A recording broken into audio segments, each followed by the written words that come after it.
Tonight, before hundreds of eyes of the elite, Damian Moretti, the city's most powerful tycoon, removed his wedding ring from his wife's finger and placed it on his mistress's. Vivian Carter stood there, smiling, without a tear. The crowd applauded. They thought she had accepted the humiliation, but none of them knew that. That ring had never been a symbol of true power. Damian's entire empire was built on connections only Vivian held. And tonight, she was beginning to reclaim it all. Like and comment your city name below. I want to know how far this story has come.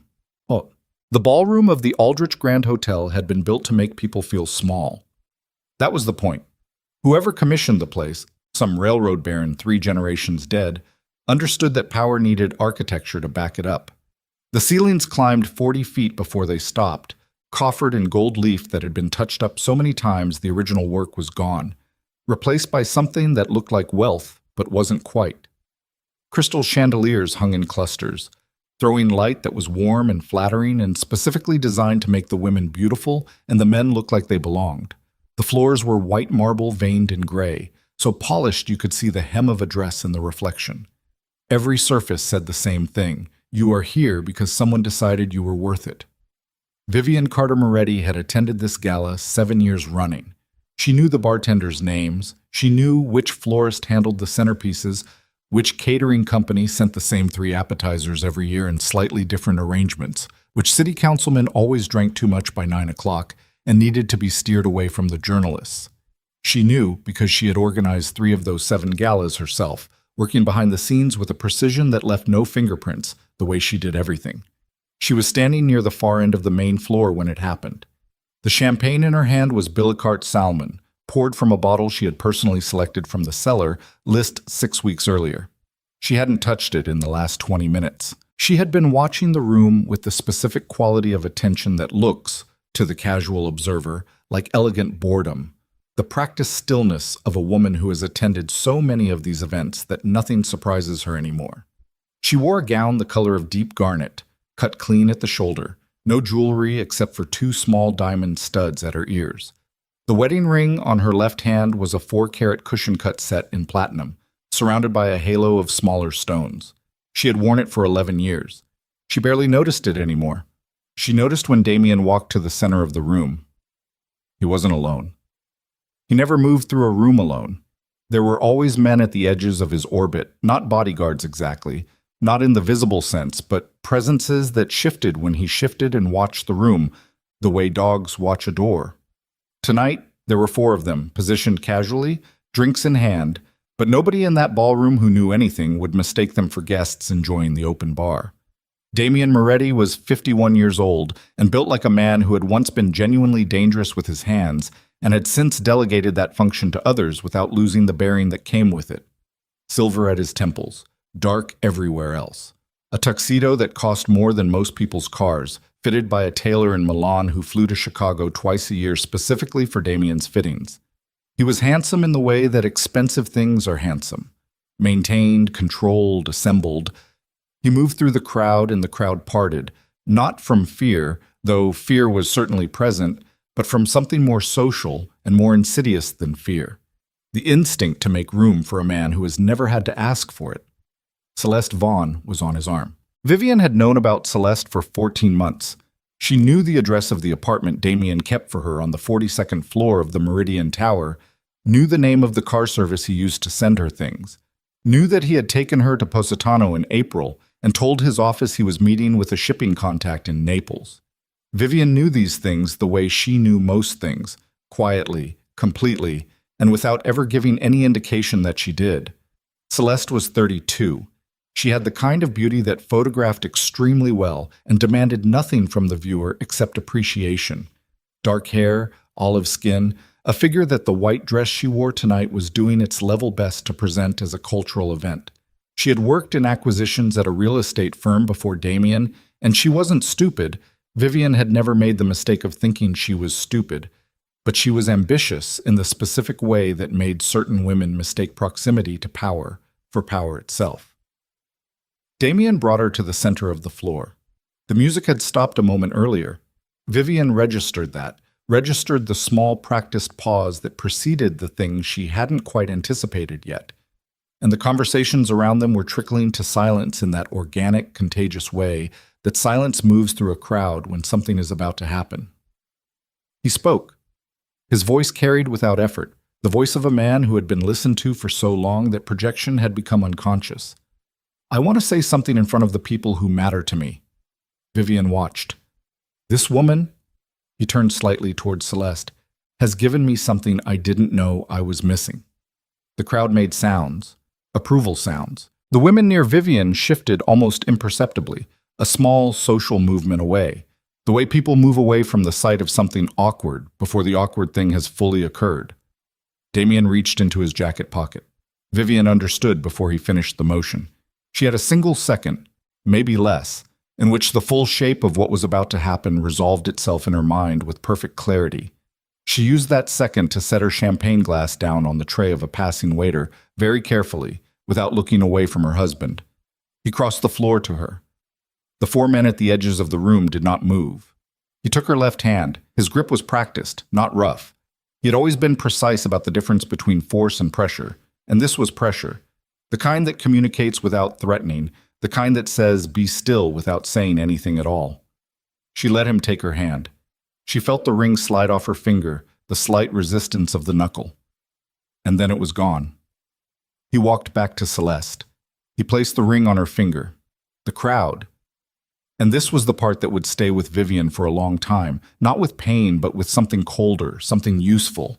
The crowd applauded. Not everyone, not all of it, but enough.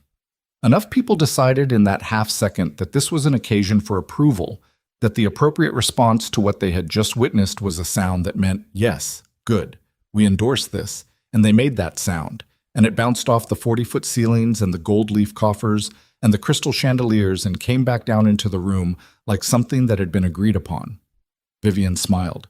It was a real smile, actually, not performed, not assembled for the occasion. She felt something in her chest that she would later identify, sitting alone in the back of a car, moving through empty streets, as relief. The complicated, almost physical relief of a very long wait reaching its end. She turned and walked toward the far exit. A woman named Patricia Holt, the wife of a federal appellate judge, someone Vivian had known for 6 years, someone she genuinely liked, caught her arm gently at the edge of the crowd. "Vivian." Patricia's voice was low, private. Her eyes said everything her voice wasn't saying.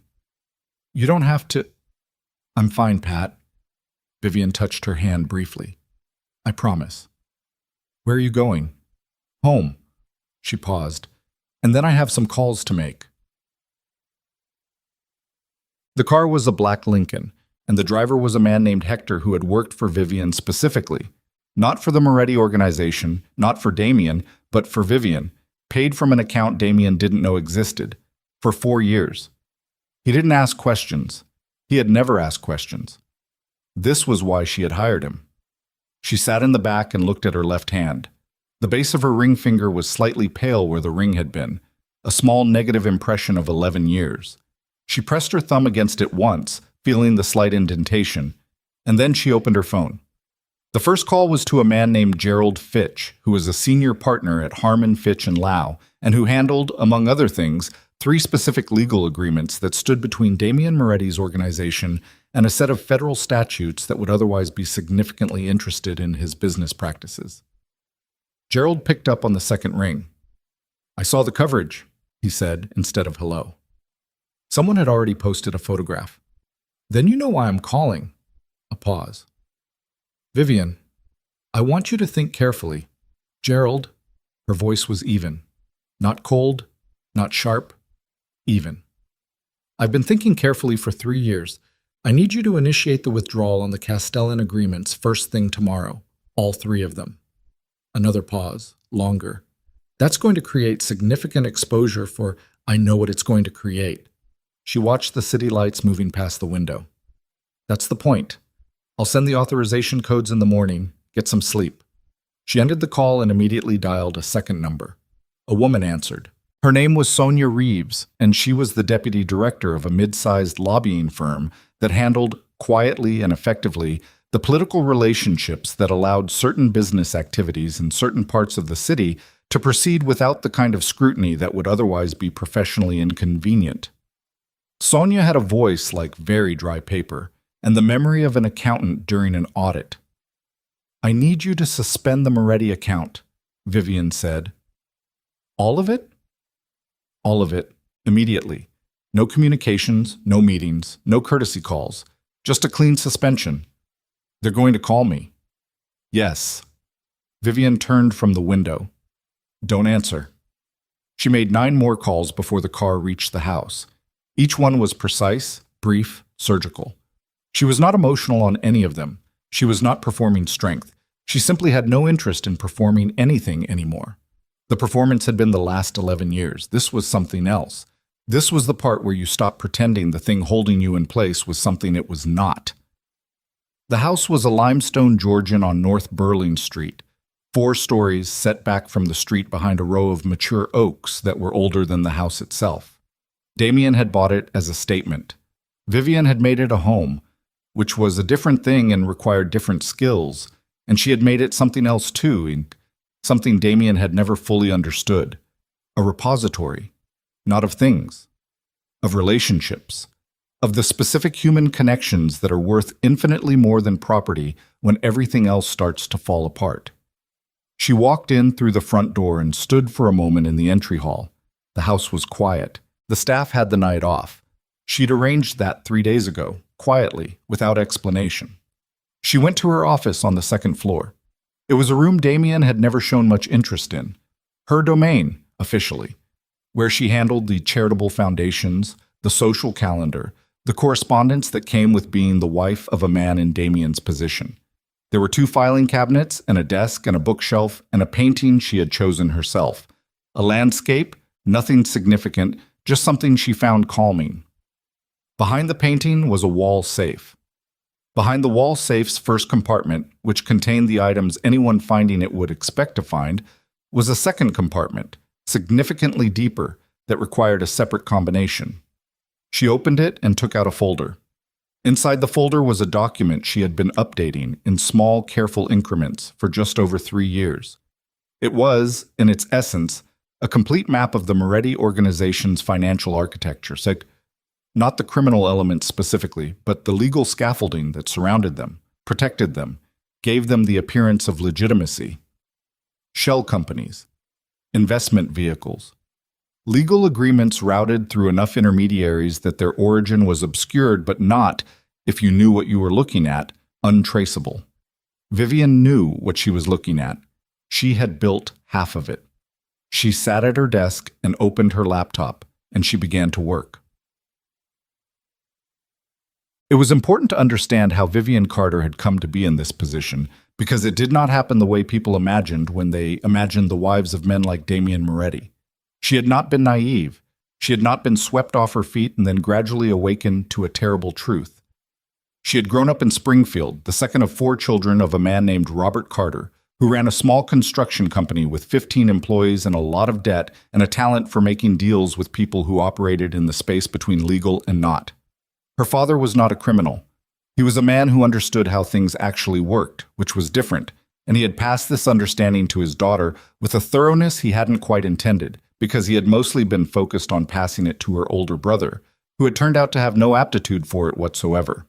Vivian had gone to Northwestern on a partial scholarship and finished with a degree in finance and a minor in political science and a precise, almost clinical understanding of power structures that her professors had found slightly unnerving in someone 22 years old. She had worked 2 years at a consulting firm, 3 years at a private equity fund, and was 31 when she met Damien Moretti at a fundraising dinner for a children's hospital where she was managing the donor relationships and he was one of the donors. She had known what he was within 40 minutes of meeting him. Not the specifics, those came later, but the shape of it. The way he held a room, the way people approached him, the specific quality of deference that surrounded him that was different from the deference that surrounded legitimate wealth. Legitimate wealth made people want to please. What surrounded Damien made people want to remain unnoticed. He had been charming. She would not revise this in retrospect. He had been genuinely charming, with intelligence behind it, and an attention that felt, when directed at you, like the most important thing in the room. He had also been, in those early years, a man who recognized quality and could calibrate his behavior accordingly. He had understood early in their relationship that Vivian was not decorative, and he had treated her accordingly, as a partner, as a strategic asset, as someone whose mind he valued. She had loved him. She was clear-eyed enough, sitting in her office at 2 in the morning with her husband's empire laid out in front of her in document form, to admit this plainly. She had loved him for probably 7 of the 11 years. The last 4 had been something different, not hatred, not even contempt exactly, but a slow withdrawal of investment that was invisible to him because he had never learned to see her clearly enough to notice when she stopped. The first time she understood the marriage was over was not when the affair started. It was 18 months before Celeste, at a dinner in this house with 6 men whose names she knew and whose business she understood, when Damien had referred to her, to these men, as my wife, not her name, not any acknowledgement of her specific function in the room, which was considerable. And she had watched the men look at her the way you look at a piece of furniture that has been in a room so long you've stopped registering it as a choice. She had looked at her husband across the table and thought, "You've stopped seeing me." And then she had thought, "Good." 8. The organization that bore Damien's name had, by the time of the charity gala, tentacles in 5 states, 46 shell companies, and 3 different federal agencies taking varying degrees of quiet interest in its activities. It controlled, directly or through intermediaries, significant portions of the commercial real estate market in the city's west side, 2 mid-sized logistics companies that were useful for reasons that had nothing to do with logistics, a chain of currency exchange businesses that served a function that should have been obvious to anyone paying attention, and a set of political relationships that provided protection from the kind of scrutiny that would otherwise have been catastrophic. What Damien had never fully articulated to himself, had perhaps never needed to, because it had simply always been true, was that the majority of these relationships ran through Vivian, not because he had intended it that way. In the beginning, he had used her the way a powerful man often uses a capable wife, as social currency, as a face the legitimate world found acceptable, as someone to manage the surface of things. But Vivian had a quality that was difficult to name and easy to underestimate, which was that people trusted her. Not because she was warm, though she could be warm. Not because she was beautiful, though she was that too. But because she listened with an attention that made people feel understood, and because she never oversold anything, and because in 11 years of navigating the border territory between Damien's world and the legitimate structures that surrounded it, she had never once been caught in a lie. The result was that the men who mattered, the lawyers, the politicians, the financiers, the law enforcement officials who operated in the gray space where relationships were everything, dealt with Vivian. They liked dealing with Vivian. Damien was effective, but Damien was also unpredictable in the way that men with his kind of power become unpredictable, and unpredictability in those relationships was expensive. Vivian was reliable. Vivian remembered your daughter's graduation and your partner's medical situation and the specific bottle of wine you'd ordered at dinner in 2019. Vivian made it easy to be in business with her, which made it easy to be in business with the organization she represented.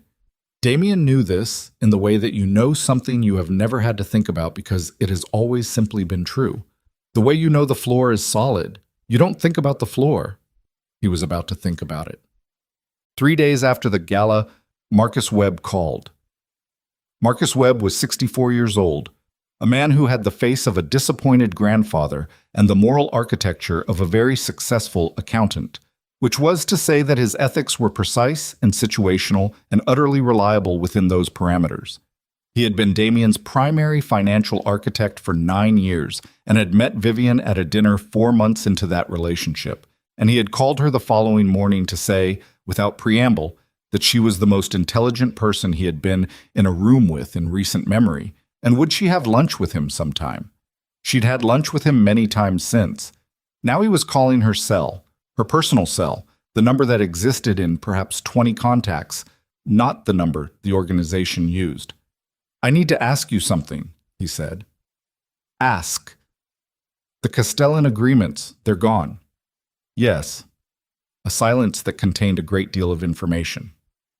Vivian. Those agreements were the primary legal barrier between the Holbrook accounts and a RICO exposure that I know what they were, Marcus. Does Damien doesn't know yet. She was in her kitchen, making coffee, moving through the motions of a normal morning with a calm that she was aware might look, from outside, like shock. It wasn't shock.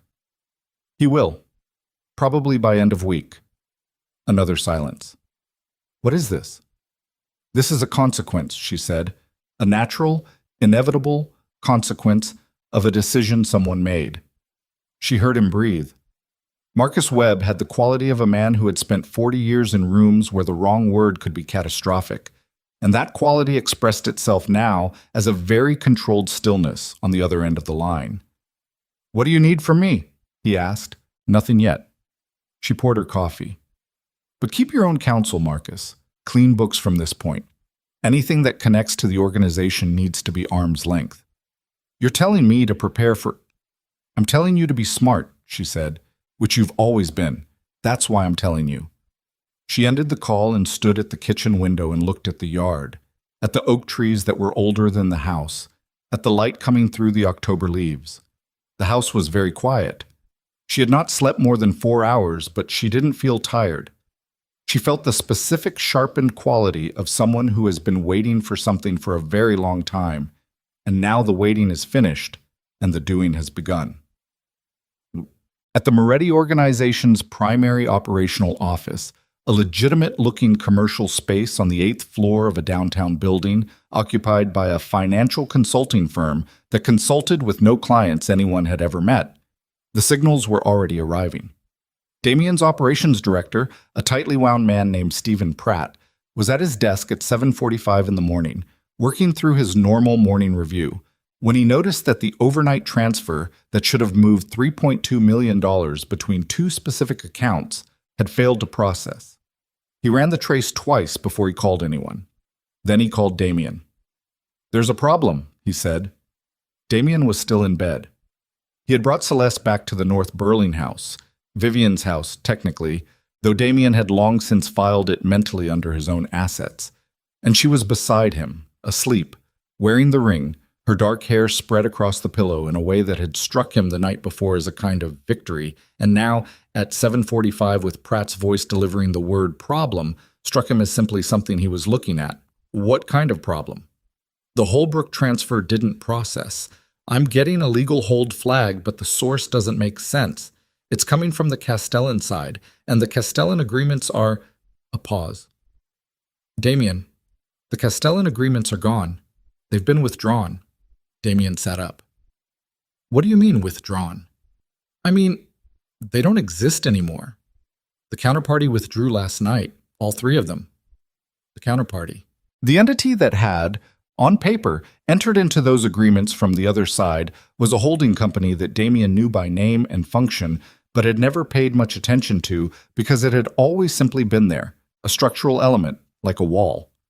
He knew the holding company had been set up during the marriage. He had signed documents at some point. He signed a great many documents, usually presented to him already prepared, and he was honest enough with himself in the privacy of his own mind at 7:45 in the morning with a failed transfer on his books, to admit that he had not always read them with the attention they deserved. "Who controls that entity?" he said. It was not quite a question. Pratt was quiet for one moment too long. "I'll find out," he said. Bam. Celeste woke up to find the bed empty and the sound of Damien's voice coming from the bathroom, low and controlled and very, very unhappy. She lay there with the unfamiliar weight of the ring on her finger and looked at the ceiling of a house she had visited before but never slept in, and she felt, for the first time since the gala, something that was not quite triumph. She didn't know what to call it. She was not, in the end, an unintelligent woman. She had grown up watching her mother navigate rooms with very little. No money, no connections, no particular advantage except a quality of prettiness that faded faster than anyone warned you it would. And she had decided young that she would not do the same. She had worked. She had been careful. She had chosen Damien not out of desperation, but out of a calculated read of a situation that had seemed, from every angle, like the right move. She looked at the ring. It was extraordinary. 4 carats, perfectly cut, set in platinum, the kind of piece that lived in climate-controlled vaults and only came out for specific occasions. She had known, when he slid it onto her finger, that it had belonged to Vivian. He hadn't pretended otherwise. That was part of it, the symbolism of it, the statement it made in front of all those people. She wondered, lying in the enormous bed in the empty house with Damien's voice growing tighter behind the bathroom door, whether she had understood what the statement actually meant, or whether she had simply understood what he'd intended it to mean, which she was beginning to sense was a different thing. She hadn't spoken to Vivian in 6 months. They had met twice, briefly, at events. Vivian had been polite both times, not cold, not pointed, polite. She had looked at Celeste with the specific quality of a person who is looking at something they've already figured out, and the memory of that look, which had seemed at the time like submission, now seemed, in the quiet of the morning, like something considerably less comfortable. She heard Damien say, very quietly, "Find her." She stared at the ceiling. She did not know yet that Vivian had already made 11 calls. She did not know about the Castellan agreements or the Holbrook accounts or the 17 other structural elements that were, at this precise moment, beginning to shift in ways that would not be visible for another 48 to 72 hours, at which point they would be impossible to stop. What she knew was that the ring on her finger had seemed 4 nights ago like the beginning of something. She was starting to understand it might be the end. On the morning of the 4th day, Vivian received a call from a man named Thomas Orrick. Thomas Orrick worked officially as a senior consultant at a policy institute that nobody at the institute had strong opinions about, which was precisely why it was useful.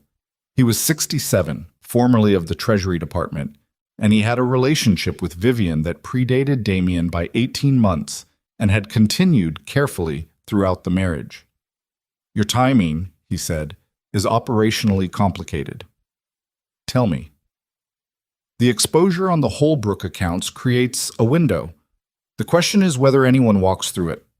Someone will. "Vivian," he paused, "once this starts, it doesn't stop on a schedule. You understand that?" "I've understood that for 3 years." She was in her car, Hector driving, moving through traffic on her way to a meeting with Gerald Fitch that was, ostensibly, about the charitable foundation. "I didn't start this on a schedule. I started it when I was ready." "And you're ready." "I was ready the moment he took the ring off my hand," she said. "The ring was just him telling me he was ready too." A pause. Then, "What do you need from me?"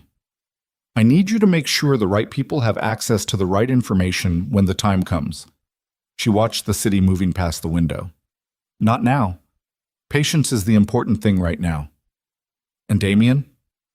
She thought about this.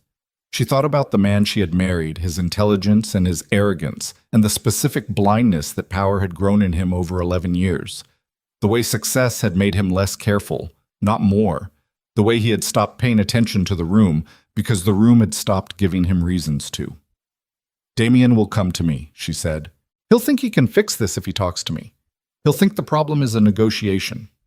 And when he does, he'll find out what the problem actually is." She ended the call as the car pulled up in front of Gerald Fitch's building. She sat for a moment without moving. The morning was cold and clear. October in this city was often like this, a particular quality of light that was beautiful and unsparing, that stripped the sentimentality out of things and left them clear. She thought about 11 years. She thought about a room full of people applauding. She picked up her bag and got out of the car. On the night of the 6th day following the gala, Damien Moretti sat in his operational office, the same office where, 72 hours earlier, Stephen Pratt had told him that 2 more accounts had been flagged, that a political contact in the state attorney's office had stopped returning calls, and that the logistics company's primary distribution contract had been suspended by a counterparty citing a review of ongoing regulatory concerns. And he looked at a printed document that his legal team had spent 4 days assembling, and he finally fully understood what he was looking at. The document was a map of the structural scaffolding that held his organization in the legal world. Shell companies, agreements, relationships, political protections, financial vehicles, all of it laid out with the specific clinical thoroughness of people who had been asked to explain something that had existed for so long it had become invisible. He looked at the map for a long time. The holding company that controlled the Castellan agreements was called Linden Capital Partners. He had signed documents related to Linden Capital Partners at least a dozen times over the years, presented by lawyers, filed, and forgotten. He had not known, or had not allowed himself to know, that Linden Capital Partners had been incorporated 11 years ago, 2 months before his wedding, by a woman named Vivian Carter, and that the control structure of that entity had never changed. He had not known because he had not asked. He had not asked because the scaffolding had always simply held, and you don't inspect the structure of something that's holding. He sat there in the quiet office and felt, for the first time in a very long time, the specific vertiginous sensation of a floor revealing itself to be less solid than you thought. He picked up his phone. He called her number. It rang 4 times and went to voicemail. He sat there with the dead phone in his hand and the document in front of him, and outside the window the city moved through its ordinary evening with complete indifference. And somewhere in this city, Vivian Carter, not Vivian Moretti, he understood now. She had always been Vivian Carter. The name he'd taken was a thing she'd worn and set aside, was sitting somewhere with the same precise, unhurried quality of attention she brought to everything, and she was not answering his call. And the 7 other structural failures that Pratt had flagged this week were not the beginning of something someone was doing to him. They were the continuation of something that had already been decided. He called back, voicemail again. He set the phone down. In the corner of his desk, under a glass paperweight, was a photograph that had been there for so long he no longer saw it. He and Vivian at an event, 8 years ago maybe, both of them in formal clothes, her hand on his arm. She was looking at the camera. She was smiling. It was a real smile. He knew what her real smile looked like, or he had known once, and she looked, in the photograph, like a woman who was entirely where she intended to be. He picked up the phone one more time. This time, on the 3rd ring, someone answered. Not Vivian. A man's voice, professionally neutral. Mr. Moretti, Ms. Carter anticipated your call. She asked me to tell you that she's available to meet on Thursday at 2 p.m. at the offices of Harmon, Fitch, and Lau. She asked that you bring your legal representation. The line went quiet, waiting. Damien stared at the photograph under the glass paperweight. Thursday was 4 days away. He had the sudden, absolute certainty, the kind that arrives without argument, the kind you cannot talk yourself out of, that 4 days from now, sitting across a conference table from the woman he had publicly humiliated in front of 300 people, he was going to understand the full dimensions of what he had done. Not the ring. Not Celeste. Not the gala. What he had done over 11 years, slowly, incrementally, the way you do something irreversible, by not paying attention to what you were letting go of while you were busy holding on to everything else. He put the phone down. He looked at the map his lawyers had made. He looked at the name at the top of the holding company. Linden Capital Partners. Principal, Vivian Carter. He thought about the smile on her face as she walked away from him in the ballroom, champagne abandoned, no tears, no scene. He thought about how it had looked in that moment, like composure. He understood now that it wasn't composure. It was the expression of a person who has been waiting for a very specific moment and has just watched it arrive exactly on schedule. The accounts were freezing. The partners were going silent. The structure was coming apart in a sequence that was too orderly to be accidental, too targeted to be random. And Vivian Carter was not answering his calls. She was waiting for Thursday. He reached for the phone a 3rd time and then stopped. The room was very quiet.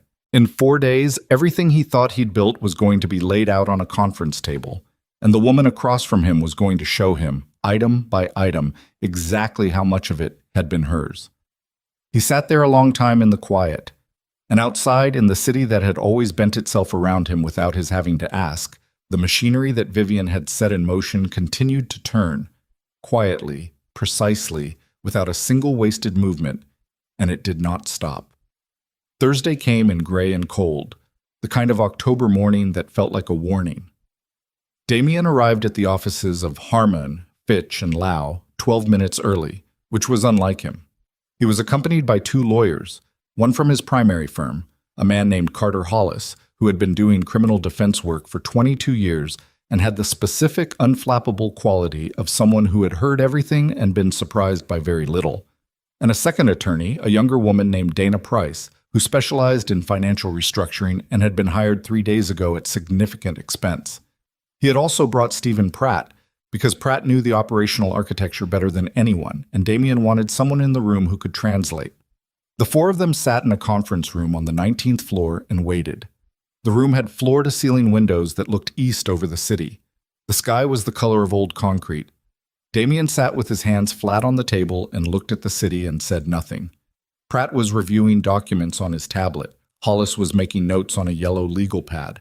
Dana Price was very still. Vivian arrived at exactly 2 o'clock. She came with Gerald Fitch, who was 60 and silver-haired and moved with the economy of a man who had been paid by the hour for long enough that he never wasted a movement. Behind them was a woman Damien didn't recognize. Mid-40s, dark blazer, the kind of face that processed information without broadcasting it, who was introduced as Catherine Dunn, a forensic financial analyst. Vivian sat across from Damien. She was wearing dark gray. No jewelry. Her hands were steady on the table, and she looked at him directly, the way she had always looked at him, with that specific quality of attention that he had once found flattering and now found sitting across from it in a conference room with his lawyers on either side of him, considerably less comfortable. "Thank you for coming," she said. Her voice was neutral, not cold, not warm. It carried no performance of any kind, which was somehow worse than if it had. Damien looked at her for a moment before he spoke. "I want to know what you think you're doing," he said. "I know you do." She opened the folder in front of her and placed a single document on the table, sliding it toward the center.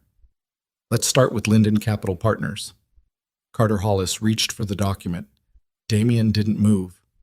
"I know what Linden is," Damien said. "Then you know that the 3 Castellan agreements were the primary legal barrier between your Holbrook accounts and approximately $47 million of exposure under federal asset forfeiture statutes." She didn't look at the document. She had it memorized. "And you know that those agreements were maintained, renewed, and legally protected through Linden, which means they were maintained, renewed, and legally protected by me." "You withdrew them." "I did." The room was very quiet. Hollis was reading the document.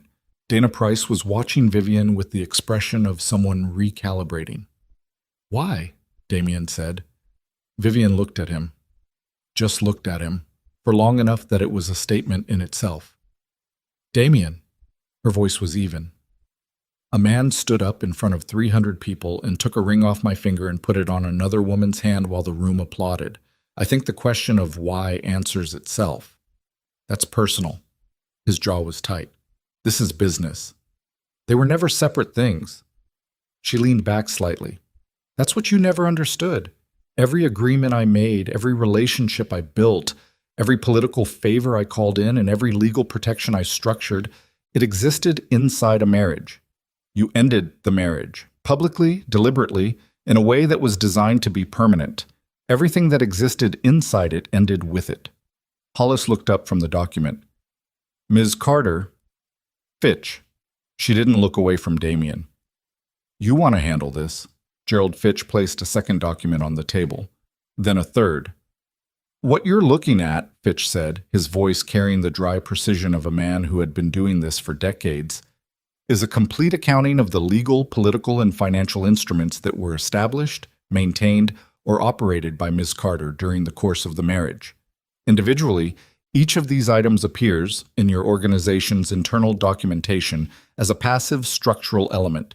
Collectively, they represent the primary legal scaffolding protecting your organization's interface with the legitimate financial system." Pratt was leaning forward now, reading over Hollis's shoulder. Damien watched his operations director's face change as the reading progressed, a specific, incremental shift from professional concern to something that looked, around the edges, like vertigo. "How many?" Pratt said quietly. It wasn't addressed to anyone in particular. 31 distinct instruments, Fitch said, across 9 entities. The withdrawal of the Castellan agreements was the first. The others remain in place for the moment, at Ms. Carter's discretion. Damien turned his head very slowly and looked at Pratt. Pratt met his eyes and said nothing. At my discretion, Damien repeated. He turned back to Vivian. Yes. So what is this? You're negotiating. Something moved through Vivian's expression, not quite contempt, not quite pity, something that was maybe the distant cousin of both. I'm not negotiating anything, she said. I'm not here for a settlement. I'm not here because I want money or the house or a public apology. She paused. I'm here because you deserve to understand what you built and what you built it on. The room was very quiet. Get out, Damien said. It came out quieter than he intended. He looked at Fitch. Both of you, give us the room. Fitch looked at Vivian. She gave a small nod. The lawyers filed out, all of them, Hollis and Price and Fitch and the forensic analyst, leaving the documentation on the table. Pratt started to rise and Damien said, You too, and Pratt left without a word. The door closed. Damien and Vivian sat across from each other in the empty conference room with the gray city visible through the windows behind her and the documents spread between them. I built it, he said. That organization exists because of decisions I made and risks I took before you and I were ever in the same room. Some of it. She didn't back away from it. You built the foundation. What you had in 2013 when we met was a profitable regional operation with 3 federal investigations circling it and no legal infrastructure worth mentioning, and a set of political relationships that were entirely dependent on one man who was about to be indicted. She let that sit. I built the infrastructure. I built the relationships that replaced the ones you lost when Halverson went down. I structured the legal scaffolding. I negotiated the Meridian Partnership and the Holbrook vehicle and the arrangement with the Faro Group that kept the state AG's office looking elsewhere for 6 years. She looked at him steadily. I did that. You know I did that. He said nothing. You know, she said again, you just never said it out loud. He looked at the table, at the documents, at his own hands. What do you want? He said. I already told you. I don't want anything from you. Then why? Because I want you to know.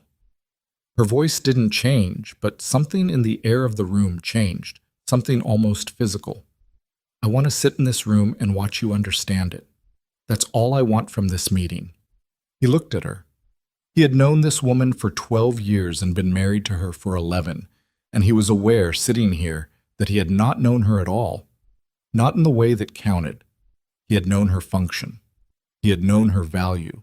He had known the surface of her the way you know the surface of something you rely on, well enough to use it, not well enough to understand what it was made of. You planned this, he said. I prepared for it. A distinction she apparently considered significant. I didn't plan for you to humiliate me in front of 300 people. I planned for the marriage to end eventually because I understood the trajectory. She looked at him. You stopped seeing me, Damien. 3, 4 years ago, maybe longer. I became part of the furniture, and the thing about furniture is you don't notice it until it's gone. He looked at the window. Is Celeste in this room anywhere? He said. No, she had everything to do with it as a symptom, Vivian said. Nothing to do with it as a cause. The cause is older than Celeste. He absorbed this. The other 30 agreements, he said. They're still in place. For now. What does for now mean? It means I haven't decided everything yet. She closed her folder. I've decided the Castellan withdrawal. I've decided to be here today. The rest I'm deciding on a timeline that suits me. He leaned forward. His voice dropped a register. Not a threat exactly, but the shape of one. The posture of a man reminding the room that he had operated in spaces where the distance between a conversation and a consequence was very short. Vivian, you understand what happens if those agreements go. All of them. I do. People I work with. This doesn't stay civil. You know that. Are you threatening me? The question was delivered without heat. It was a genuine question, the way you ask for clarification on a point of fact. He held her gaze for a long moment. No, he said. I'm not threatening you. Good. She stood, picked up her folder. Because the people you work with are going to have a great deal to think about in the coming weeks without adding to their concerns. She moved toward the door, then stopped and turned back. The house is mine. My attorneys will send the relevant documentation. The foundation accounts are already separated.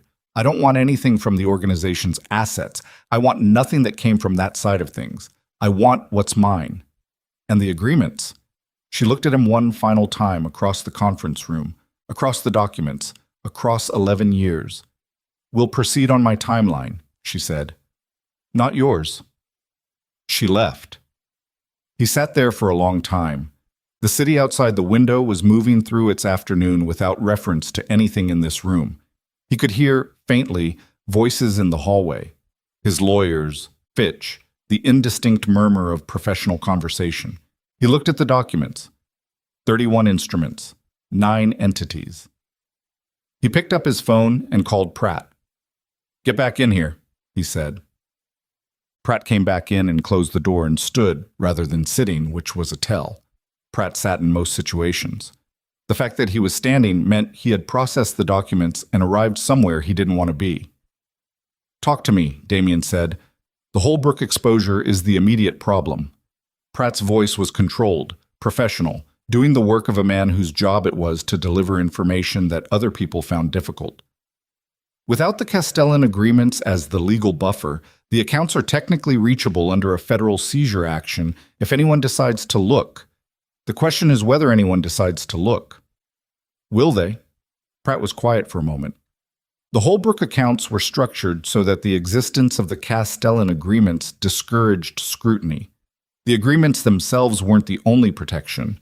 They were a signal. They told people paying attention that the accounts had been lawyered up in a specific way that made them expensive to pursue. He paused. Without the signal, someone in a federal building somewhere runs a routine asset screen and the accounts come up without the flag they're used to seeing. How long? Weeks, maybe less if something else draws attention to that side of the business. And the other 30. If they all go, Pratt stopped, started again. Damien, if all 31 instruments are withdrawn, there is no legal interface. The organization has no interface with the legitimate financial system that isn't directly traceable to activities that are not legal. Everything is exposed. Damien absorbed this in silence. She built it tight, Pratt said, and there was something in his voice underneath the professional delivery, something that Damien recognized with a cold, unpleasant clarity as reluctant respect. How long have you known this was the structure? Damien said. Pratt met his eyes. I knew pieces of it. I didn't know it was this centralized. I think we all assumed, that it was distributed, that Vivian was one of several nodes, that her departure would require some restructuring but wouldn't be career-ending. Pratt said nothing. Why didn't you tell me? I told you the organization relied heavily on relationships that ran through Vivian. I told you twice in the last 2 years that you told me she was socially useful. Damien's voice was flat. You didn't tell me she was load-bearing. Pratt's jaw tightened. With respect, Damien, I didn't know the full extent, and I didn't know because she built it that way. Each piece looked like a separate arrangement. The integration was invisible unless you knew to look for the pattern. Damien stood. He walked to the window. He stood there with his hands behind his back and looked at the city and breathed through his nose. He thought about Celeste, back at the house, wearing the ring. He thought about the gala, the applause, the feeling he'd had in that moment, the specific satisfaction of a public declaration, the feeling that the room understood something about him that he'd wanted them to understand. He thought about how clean it had felt. It felt considerably less clean now. What do we have that she didn't build? He said. Pratt thought about it, genuinely thought, which was what Damien had always valued about him. The man didn't pad his answers. The Hargrove arrangement is independent, the distribution network on the West Corridor. The Palermo connection, though that's an informal relationship, and informal relationships they're relationship dependent. Informal relationships depend on the person who maintains them. Yes, and those relationships on our side were maintained by the organization broadly. Multiple points of contact that's genuinely distributed. But the legal protection around those relationships, Pratt was quiet, was part of the 31, Damien said. Most of it. Yes. Damien turned from the window. I need to talk to the Palermo people, he said, and the Hargrove group, before they hear about any of this from a different direction. I'd recommend against direct contact in the current. I'm not asking for your recommendation on whether to make contact. His voice was controlled, but the control was doing visible work now. I'm telling you to set it up, this week. Pratt looked at him for a moment. Understood, he said, and left. What Damien did not know, could not know, because it was happening in rooms he did not have access to, was that Vivian had already spoken to the Palermo group, not about the organization, not about Damien. She had called a man named Vincent Palermo 4 days ago and had a conversation that was, on its surface, entirely about a legitimate property development project on the city's south side that the Palermo family's legitimate holding company had been discussing with several investors, including Vivian's own investment entity, for the better part of a year. The conversation was warm, collegial, conducted with the easy fluency of two people who had a working relationship built on years of straightforward dealing. At the end of the call, almost as an aside, Vincent Palermo had said, I heard about the gala, and Vivian had said, it was a long time coming. And Palermo had said, we like doing business with you, Vivian. We've always found it stable. She understood what he was telling her. She thanked him and ended the call. Palermo had not called Damien in 5 days. Celeste became the problem nobody expected her to become, and the way it happened was so ordinary that it was almost funny in retrospect, if you had the kind of humor that found slow-motion disasters amusing. She was bored. This was the truth of it. She had come into the North Berlin house as a kind of conquest, and had found, in the days following the gala, that conquest without an audience was just occupation, an occupation of a very large, very quiet house, in which the man who had installed her was somewhere else most of the time, stressed and unreachable, was not a particularly fulfilling experience. She was 32 years old. She had a phone and social relationships that predated Damien and the specific restless energy of someone accustomed to having things to do. Damien had told her, 3 times now, in a tone that left no interpretive flexibility, to be careful about what she said publicly, to decline interviews, to avoid discussion of the gala or anything related to his business. She had nodded each time and meant it each time. But meaning something and doing it are different skills, and the gap between them is where most problems live. On the 8th day following the gala, Celeste met 2 of her closest friends for lunch at a restaurant in the Gold Coast. She did not intend to say anything significant. She intended to have a normal lunch and not discuss anything that Damien had asked her not to discuss. What she said, across a table with a bottle of wine open and the specific loosening effect of not having anyone to talk to for 8 days suddenly finding an outlet, was less than she could have said and considerably more than she should have.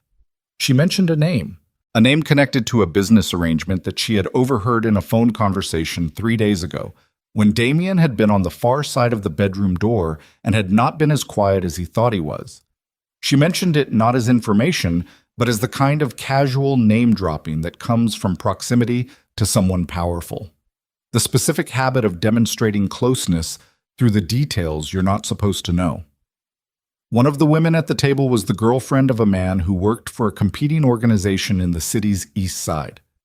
This was not known to Celeste. It would not have changed anything if it had been, because the conversation had already happened.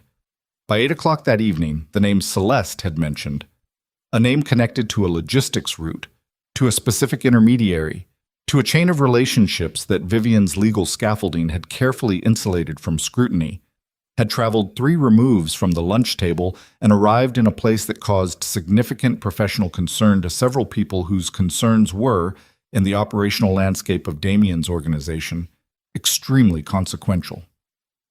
Damien found out at 11:15 that night.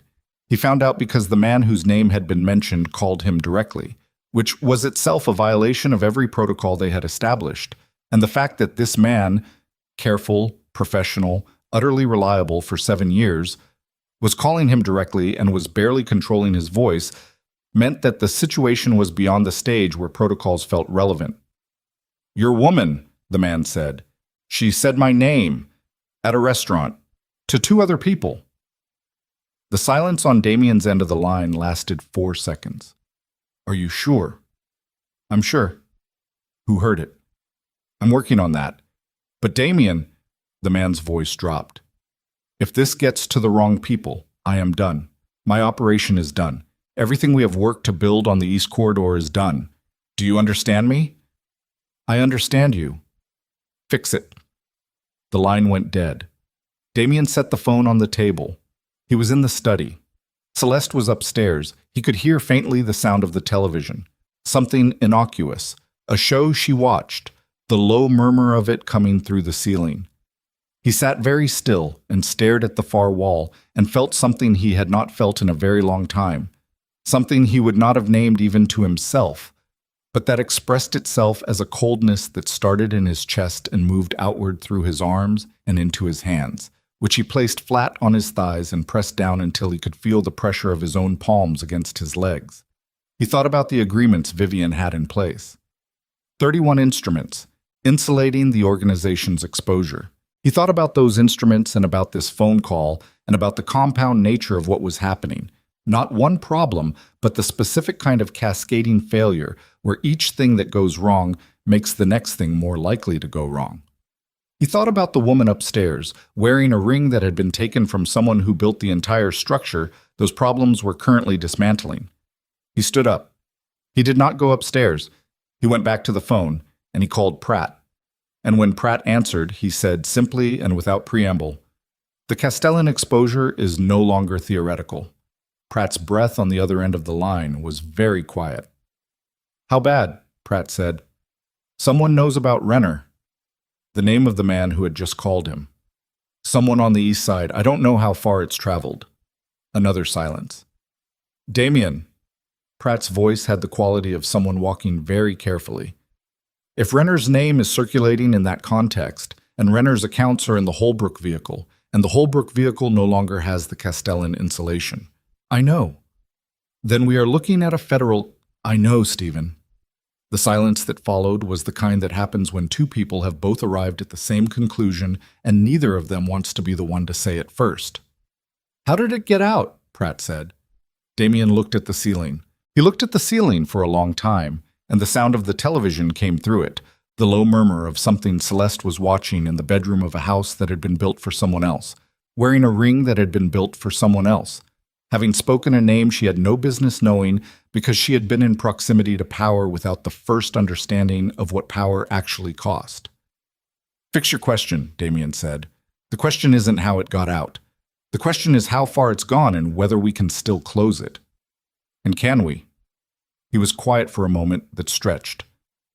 "Get me the name of whoever Renner is worried about on the east side," he said. "By morning." He ended the call. He sat in the quiet house with the television murmuring through the ceiling, and he understood, with the specific cold clarity of a man who has spent 30 years reading rooms and is reading this one correctly for the first time in months, that the series of decisions that had brought him to this moment, the gala, the ring, the public statement, the particular vanity of wanting the room to see him replace the clarity of a man who has spent 30 years reading rooms and is reading this one correctly for the first time in months, that the series of decisions that had brought him to this moment, the gala, the ring, the public statement, the particular vanity of wanting the room to see him replace one thing with another, had not been the end of something. They had been the beginning of an unraveling that he had set in motion himself, and that someone far more patient and far more prepared than he had recognized was accelerating it now with 30 instruments still in place, and a timeline she had told him, plainly, was entirely her own. He had one move left that he could see clearly. He needed to talk to Vivian again, not through lawyers, not in a conference room. He needed to sit across from her without the performance of the legal setting and tell her the truth, which was that something had gone wrong that was going to bring consequences down on people beyond himself, and that whatever her timeline was, the situation had changed. He picked up the phone. He dialed her number. It rang once. Then it went to voicemail without ringing again, which meant she had looked at the screen, seen his name, and pressed the button that sends a call to silence. He sat with the dead phone in his hand, and the television murmured through the ceiling above him, and somewhere in the city, in the offices of Gerald Fitch, or in her own home, or in a meeting with people Damien no longer had access to, Vivian Carter was making decisions on a timeline that was not his, moving through a plan that she had built with the same invisible precision she had brought to everything, and the name that Celeste had dropped at a lunch table in the Gold Coast was already traveling through the east side of the city toward someone with the authority to do something very serious about it. He stood up. He put the phone in his pocket. He walked to the base of the stairs and stood there for a moment with his hand on the newel post, looking up at the landing where a bar of light came from under the bedroom door, where the television played and Celeste was unaware of the machinery she had set into motion with a careless sentence over a bottle of wine. He made a decision. He took his hand off the post. He turned and walked to the front door, took his coat from the hook, and walked out of the house into the cold October night, leaving the door unlocked behind him, which he had never done in 11 years of living in this city, and which meant, without his consciously deciding it, that he was not planning to come back tonight, that he was going somewhere to do something that could not be done from inside the house he had filled with the wrong person while the right one dismantled the floor from underneath him, and that whatever happened next was going to happen fast, and in the dark, and without the safety of the structures that had always, until now, held. He drove for 40 minutes before he stopped, not to a destination. He drove the way you drive when the body needs movement because the mind has run out of room, through streets that were quiet at this hour, past the lit windows of restaurants and the dark fronts of closed businesses and the specific empty geometry of a city at 11:30 on a Thursday night. The Lincoln moved and Damien sat in the back and did not tell Hector where to go, which meant Hector drove in the long loops he had learned over 4 years of this work, the routes that covered ground without arriving anywhere, that gave a person in the back seat the sensation of motion without the obligation of a destination. He got out at the river. There was a walkway along the north bank, empty now, the water below it black and moving with the slow authority of something that had been here long before the city and would be here after. He stood at the railing and put his hands on the cold metal and looked at the water and breathed. The name, Renner, circulating on the east side. He ran the chain of it in his mind. Renner connected to the Holbrook vehicle.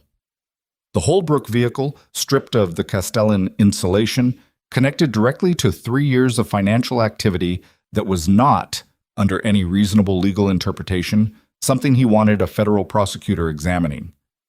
The East Side contact who had received Celeste's careless name drop was someone with motivation to use what they had. A competitor, not an ally, and competitors in this city's landscape did not sit on leverage out of sentiment. The question was whether the name had already moved beyond the East Side, whether it was already in the hands of someone who could translate it into something actionable. Federal actionable. He needed to know, and he did not know. And the people who might know were not people he could call at 11:30 on a Thursday without the call itself becoming information that traveled. He stood at the railing and the cold came off the water, and he thought about Vivian pressing the button that sent his call to silence, and he thought about 30 instruments still in place on her timeline, and he thought about what it meant that the thing most threatening to him right now was not Vivian's deliberate withdrawal of legal protection, but Celeste's accidental demolition of operational security. 2 different women, 2 different kinds of damage. One precise and controlled and entirely intentional. One careless and social and the result of boredom. He had chosen the second one. He understood, standing at the railing above the black water, that this understanding was arriving approximately 11 months too late to be useful. He took out his phone and called a number he almost never called directly. A man named Frank Calhoun answered on the 4th ring. Frank Calhoun was 61, a former investigator for the state attorney's office, who now operated as what was professionally described as a private intelligence consultant. He was one of 3 people in the city who had the connections on both sides of the legal divide to get information from places that information did not normally come from, and he had worked with the Moretti organization at arm's length for 6 years. This is a direct call, Frank said. Not an accusation. An observation. I need to know something by morning. That's a short timeline. I know. Can you do it? A pause. Frank Calhoun's pauses were professional instruments. He used them to communicate assessment without words. What do you need? I need to know if the name Renner has reached anyone in federal law enforcement in the last 72 hours, coming from the east side. Another pause, this one longer. That's a specific piece of information from a very protected space. I know what it is. It's going to cost accordingly. Frank? I'll call you by 6, Calhoun said, and the line went dead. Damien put the phone in his pocket.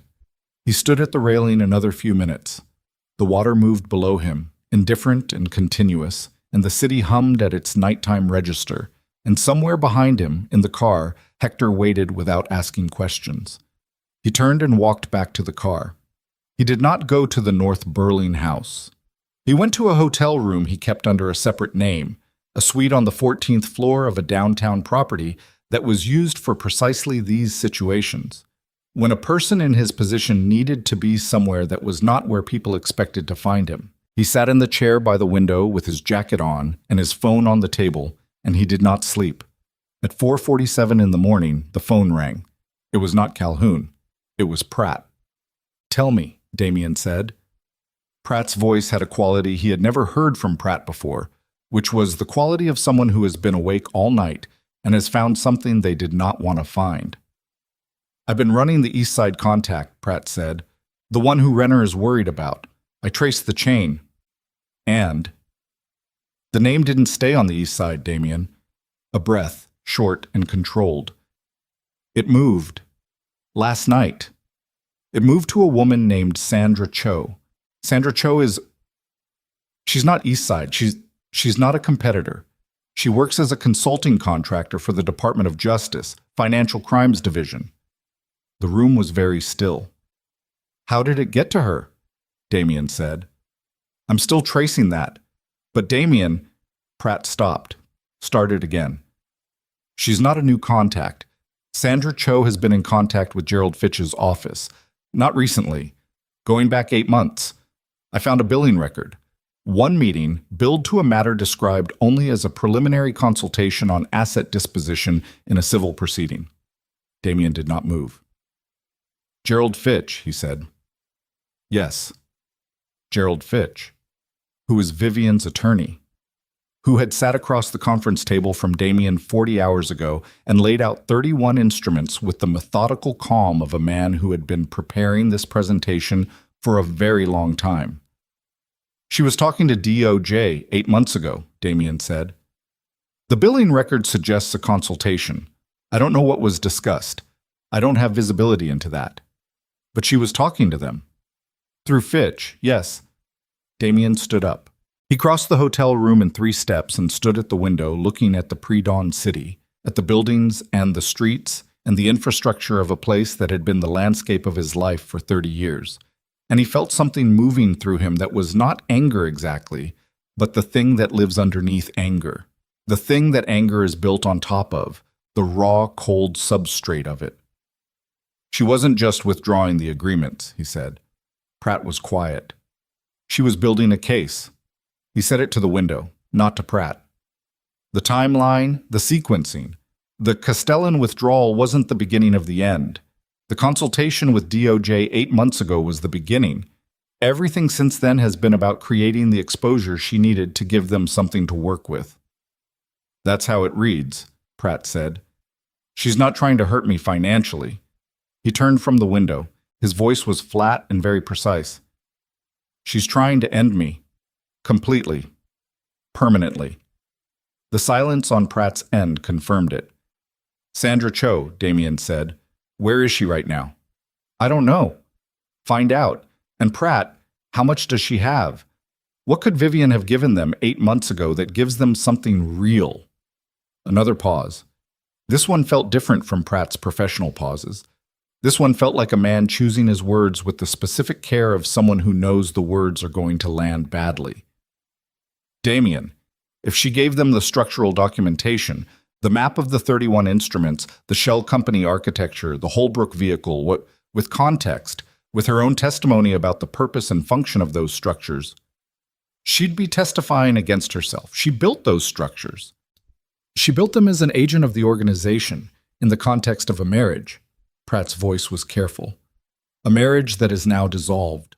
A dissolution that was public and demonstrably unilateral. She has a very viable argument that she was operating under the direction of the principal of the organization. She has documentation of everything she built. She has a very clean story about a woman who constructed legal infrastructure for an enterprise controlled by her husband and is now the one providing that information to federal authorities. He stopped. It's a good story, Damien. It's a very good story. Damien sat back down in the chair. He sat there with the phone to his ear and the city lightening almost imperceptibly outside the window, the first gray suggestion of a dawn that was arriving on schedule without caring at all what it was arriving to find. She gave them 8 months, he said, to prepare, to build a framework around what she was going to provide. That's what the timeline suggests. And the Castellan withdrawal, the conference room, the 30 instruments. The Castellan withdrawal creates the exposure that makes the documentation useful. It's not punitive, it's operational. She needed the accounts to become visible before the documentation means anything to them. Pratt paused. She's not dismantling the empire, Damien. She's creating the conditions under which someone else can dismantle it legally. She's building a runway. Damien set the phone down on the arm of the chair without ending the call and sat with his hands on his knees and breathed. He had told himself in the conference room, in the days since, in every assessment he had made of this situation, that this was personal, that it was the specific devastation of a woman responding to humiliation, that it was controlled, aimed, finite, that there was a bottom to it. There was no bottom. This was not personal devastation. This was an exit. She had been building an exit for 8 months, and the exit required the organization's exposure, and the gala had given her the legal and moral standing to accelerate the timeline, and every move since had been not revenge but preparation. She was leaving. Not the house. Not the marriage. The entire landscape. She was walking out of the world they had occupied together for 11 years, and she was closing the door behind her in a way that would make re-entry impossible, for both of them, but especially for him. He picked the phone back up. Pratt? Still here. Get me in front of her, not through lawyers, not a scheduled meeting. I need to be in a room with her before 6 o'clock this morning. Can you make that happen? Damien, it's 4 in the morning. I know what time it is. A long pause. I know where she's staying, Pratt said. She's been at the Alderton on Michigan since the night of the gala. She didn't go back to a house. She didn't go to the house. No, she's been at the hotel. Another pause. I've had someone keeping a general eye on things. I should have told you earlier. You should have. He stood. Call ahead. Don't tell her it's me. Tell her it's urgent and it relates to the DOJ contact. She'll know what that means. And if she won't see you? She'll see me, Damien said. She's been managing this situation. A managed situation requires information. I have information she needs. He ended the call. He put on his jacket. He moved to the door and stopped with his hand on the handle and stood there for one moment. He thought about what Pratt had said. She has a very good story. He thought about the story. The woman who built the infrastructure, who worked inside the organization, who is now the cooperative witness. She had standing, she had documentation, she had 8 months of preparation, and a DOJ contact who had been briefed enough to be ready to receive what was coming. She had everything. And he had a hotel room in the pre-dawn dark and a compromised name circulating on the east side because a woman he had installed in his life as a symbol of dominance had mentioned it over wine to the wrong person. He opened the door. The Alderton was a small hotel by the standards of the city's luxury properties. 30 floors, intimate, the kind of place that catered to people who wanted to be comfortable without being visible. The lobby at 5:15 in the morning was empty, except for a desk clerk and a security guard near the elevators. Pratt had called ahead. Someone at the desk handed Damien a key card without making eye contact. 23rd floor. He rode the elevator alone. The doors opened onto a hallway with good carpet and low lighting and the specific silence of a building full of sleeping people. He walked to room 2307 and knocked. A pause. Longer than it needed to be if she had been expecting him. Then the door opened. Vivian was dressed, not in anything formal. Dark trousers, a simple shirt, her feet bare, but dressed, awake, and composed in a way that told him she had not been sleeping. She looked at him without surprise. He had been right about that much. She stepped back and let him in. The room was a suite. Small sitting area, desk by the window, the city outside still mostly dark. On the desk was a laptop and several documents and a coffee cup. She had been working. She sat in the chair by the desk. She didn't offer him anything. He sat on the edge of the sofa and looked at her. "Sandra Cho," he said. Something moved through her expression. Not surprise. Something more like the adjustment a person makes when the timeline has moved faster than they planned. "Where did you get that name?" she said. "Does it matter?" "It matters to me." "Yes." Pratt traced the East Side chain. It led to Cho, and Cho's name was in Fitch's billing records 8 months ago. He watched her face. "How long have you been building this?" She was quiet for a moment. "Long enough," she said. "That's not an answer." "It's the answer I'm giving you." She picked up her coffee cup, found it empty, set it back down. "What do you want, Damien? It's 5 in the morning. I want to know what you gave them." "I'm not going to tell you that." "Vivian." He leaned forward, his elbows on his knees, his hands clasped, his voice low and stripped of everything that wasn't urgent. "I'm not here to threaten you. I'm not here to negotiate. I'm here because something has happened that changes the situation in a way that you need to know about." She waited. "Renner's name is circulating on the East Side. It came from Celeste, at a lunch 8 days ago. I don't know how much she heard, and I don't know how much context she provided, but she mentioned the name in a social setting with people who had no business knowing it, and it's moved." He paused. "It's moved to Cho." Vivian was very still. "You're sure?" she said. Pratt traced it.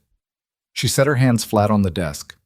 He watched her process this, watched the visible working of it, which was almost nothing, a slight compression of her lips, a quality of stillness that was different from her normal stillness. Then she picked up her phone. "Vivian, be quiet for a minute." She was dialing. She held the phone to her ear. It rang twice and a voice answered. Male, alert, the voice of someone who kept hours that required being reachable at 5 in the morning. "It's me," she said. "Renner's name is compromised. East Side sourcing. It may have reached Sandra. I need you to find out in the next 30 minutes whether she's been contacted, and if she has, whether the contact changes our timetable." A pause. She listened. "I know what time it is, Gerald." Another pause. "Yes, call me back."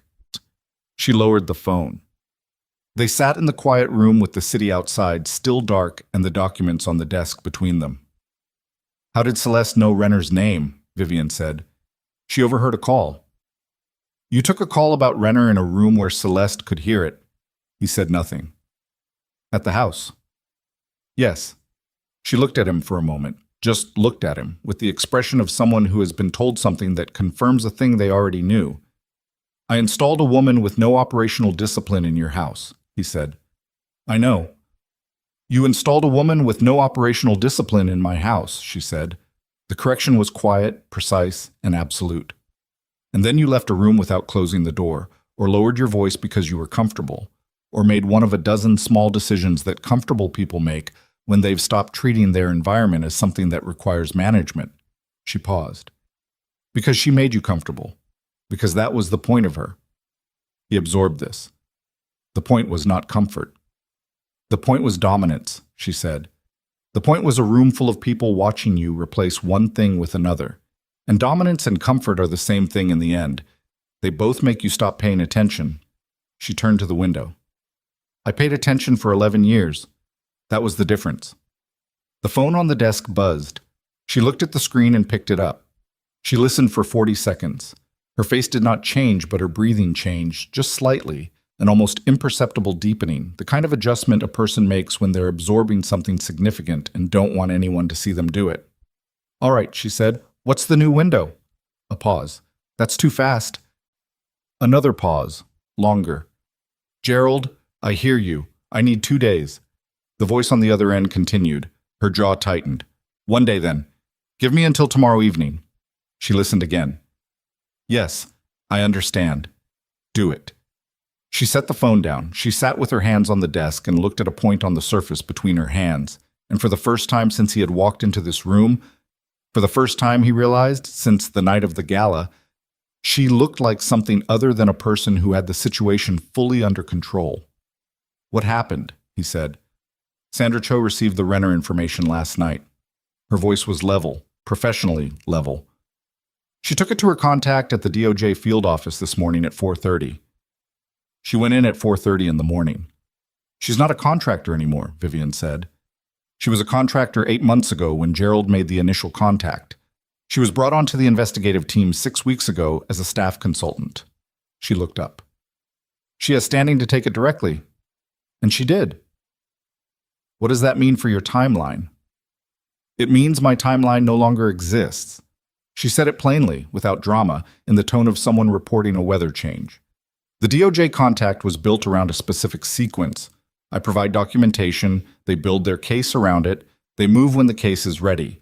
I controlled the information flow. I controlled what they had and when they had it, and what I was still withholding. She paused. Renner's name gives them an independent entry point, a source I didn't provide. That means they can initiate action on their own timeline without waiting for me to complete the sequence. They can move now. They can move now. And once they move, the 30 instruments I still have in place. She stopped. The 30 instruments, he said. They become evidence. If they move before I complete the transition, yes, everything I was going to use as a controlled asset becomes part of an uncontrolled investigation. She breathed. I lose the ability to manage what gets exposed and what doesn't. He watched her. He had come here to get information and to give information and to manage a situation, and what he was watching was the situation managing itself in real time, and neither of them was ahead of it anymore. You had people protected, he said slowly. In the sequence, people who cooperated with you, people on the edge of the organization who were going to be outside the exposure zone, she said. Yes. And now, she was quiet. And now I don't know, she said. The first time in this entire sequence of events that she had said those words. I don't know. They sat in the room like a foreign object. He stood up. He crossed to the window and stood where she had been sitting and looked at the city, which was beginning to lighten at the edges now, the first gray returning to the skyline. He thought about 30 years, about the specific long effort of building something from the ground up in a city that didn't offer anything to anyone without a fight. He thought about the version of himself that had existed before the money and the power and the specific gravity that came with them. The version that had paid attention, that had been careful, that had understood that everything required constant maintenance or it fell apart. He thought about the exact moment he had stopped paying that kind of attention. He turned from the window. What do you need? He said. She looked at him. What do you need, he said again, to get ahead of this? What would it take to regain control of the sequence? Damien, I'm serious. She studied him. He let her look. He had nothing to hide right now because everything was already visible, which was a specific kind of freedom he hadn't felt in a long time and did not enjoy. I need Renner, she said. I need to know exactly what he told the East Side contact, the specific words, what context Celeste provided, how much he knows about his own exposure. I can get you that. I need it in 3 hours. I'll get it. And I need to know if Cho went to the field office alone or if she brought documentation.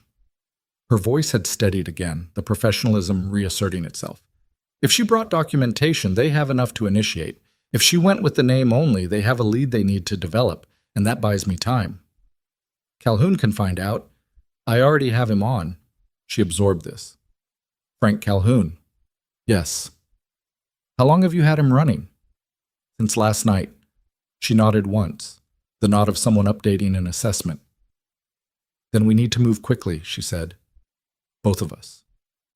Together, he said. She looked at him. Not together, she said. In parallel. There's a difference. She stood. You get me what I asked for. I'll manage the Fitch side.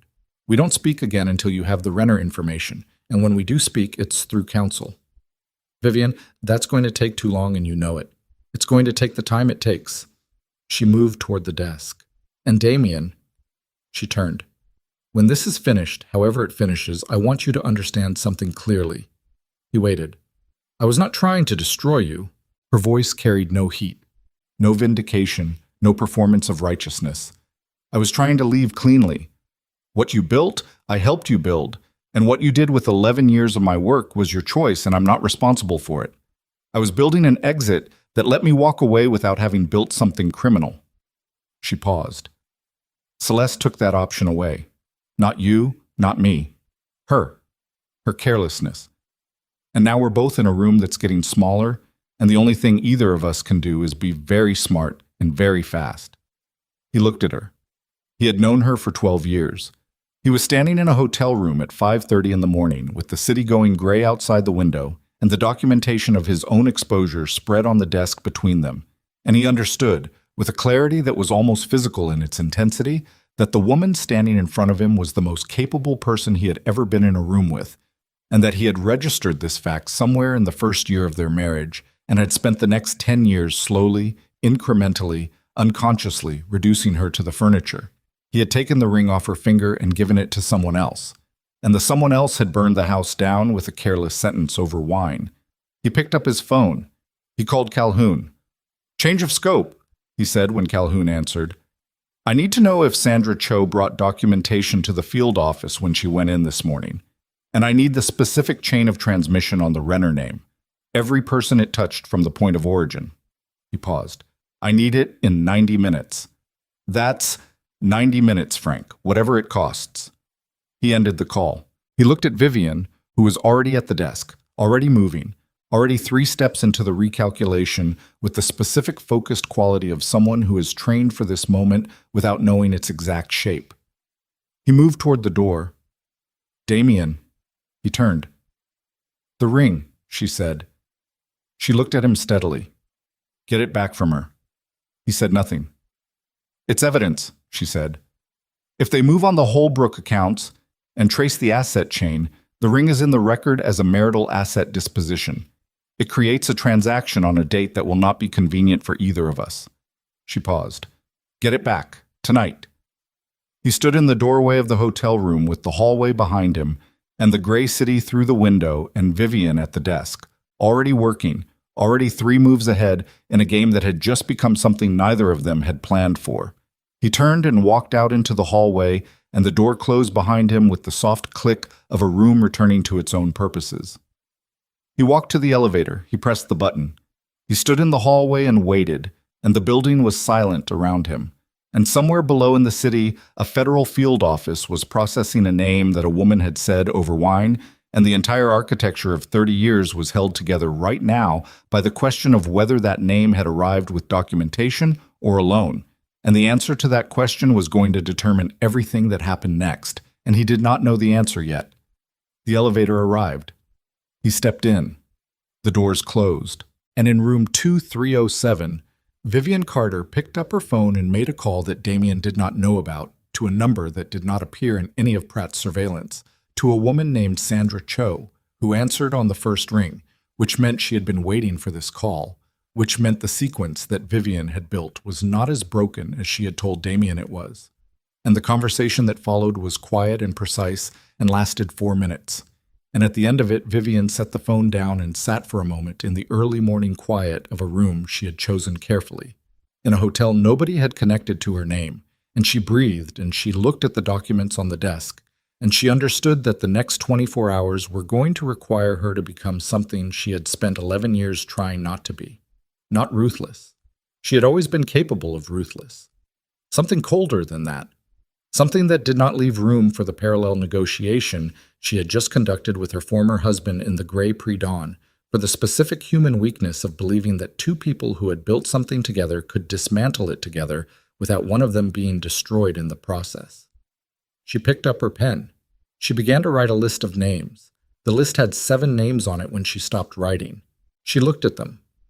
7 people who existed in the connective tissue between what she had built and what Sandra Cho's team was now building independently. 7 people whose exposure depended entirely on the sequence she had designed, and that the sequence now could not guarantee. Some of them had cooperated with her knowingly. Some had simply been proximate, so close enough to the organization's operations that an uncontrolled federal investigation would find them by accident, collateral damage in a sweep that she had specifically architected to avoid. She had promised some of them, not in writing, not in terms a court would recognize, but in the way that serious people make serious promises, with her reputation, with the track record of 11 years of keeping exactly this kind of commitment, that they would be outside the blast radius.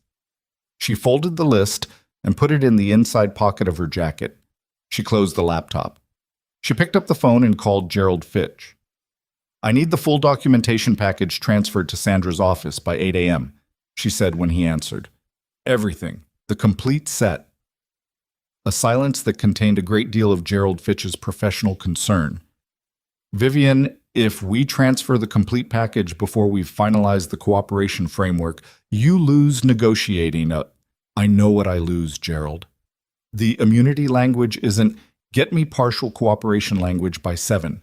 I'll sign it before 8, and we transfer simultaneously." She was moving through the suite, picking up her coat, her bag, the specific organized efficiency of someone who has already made the decision and is now simply executing it. "The partial framework is enough.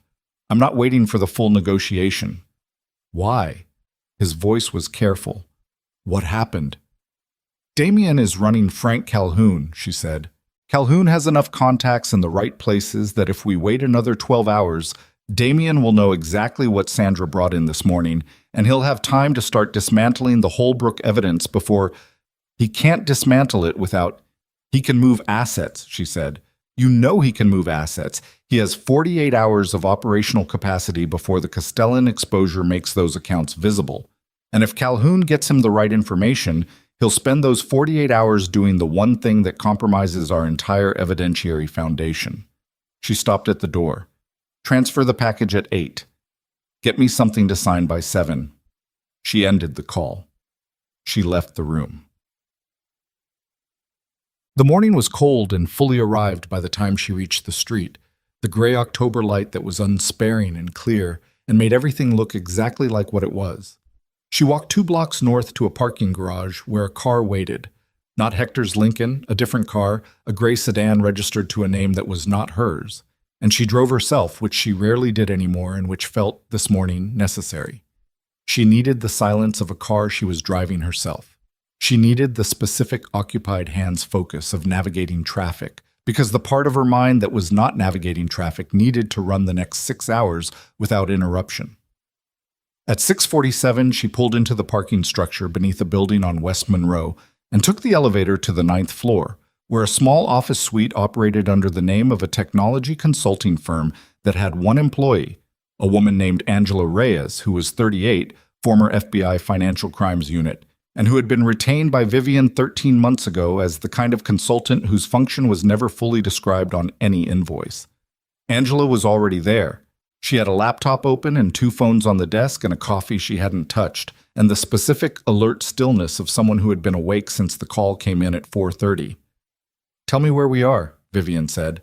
"Cho's team requested an emergency file access at the field office at 5:45, Angela said. Her voice was flat and professional and moved fast. "That means they have standing." They pulled the Renner thread and it connected to the Holbrook account flag that's been sitting in the system since the Castellan withdrawal. "They're not there yet, but they're close." "How close?" 24 to 36 hours before they have enough to go to a magistrate for the asset freeze order. She paused. "Maybe less if Renner makes contact with anyone in the next 12 hours. Any communication from Renner's end becomes evidence of awareness, which accelerates the timeline. Does Renner know his name is circulating?" "He knew last night. Damien called him." "Which means Renner is either running or he's going quiet." Vivian sat down across from Angela. If he runs, it confirms the account activity to the team and they move faster." Angela looked at her. "Vivian, you need to talk to Renner before he does anything." "I don't have a relationship with Renner." "You have a relationship with the Holbrook vehicle." Renner knows that. He knows his accounts lived inside your structure. A pause. He'll talk to you. Vivian looked at the desk, at the phones, at the coffee going cold. She thought about the list in her jacket pocket. 7 names. Renner was not on the list because Renner had known exactly what he was doing and had made his choices with open eyes, and her promise to him was not the same kind of promise she had made to the others. But Renner talking to the wrong person in the next 12 hours could take down everyone on that list along with himself, and that mattered. "Get me a number," she said. Damien reached the North Burling house at 6:15. He had been in the car for 40 minutes, running Calhoun, running Pratt, running 3 conversations simultaneously with the specific exhausted precision of a man who has not slept and is operating on something that is not quite adrenaline anymore but is doing its job. His eyes felt like something had been removed from behind them and replaced with sand. His jaw ached from the way he'd been holding it since 11 o'clock the night before. He let himself in. The house was quiet. Morning light coming through the east windows, pale and clean. He stood in the entry hall for a moment and looked at the staircase and breathed through his nose. He went up.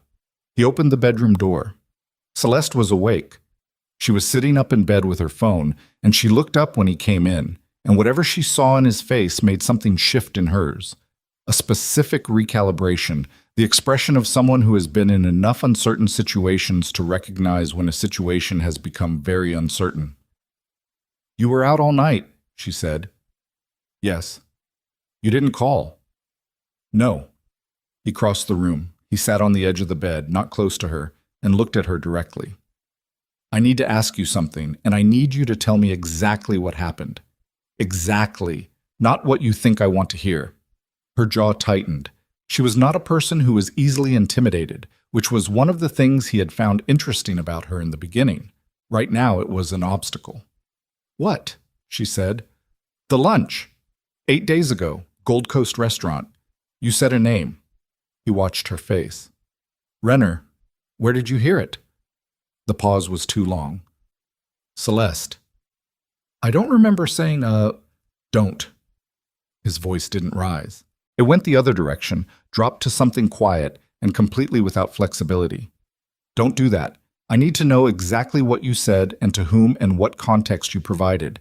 Not because I'm angry, because there are people whose safety depends on the answer." She looked at him.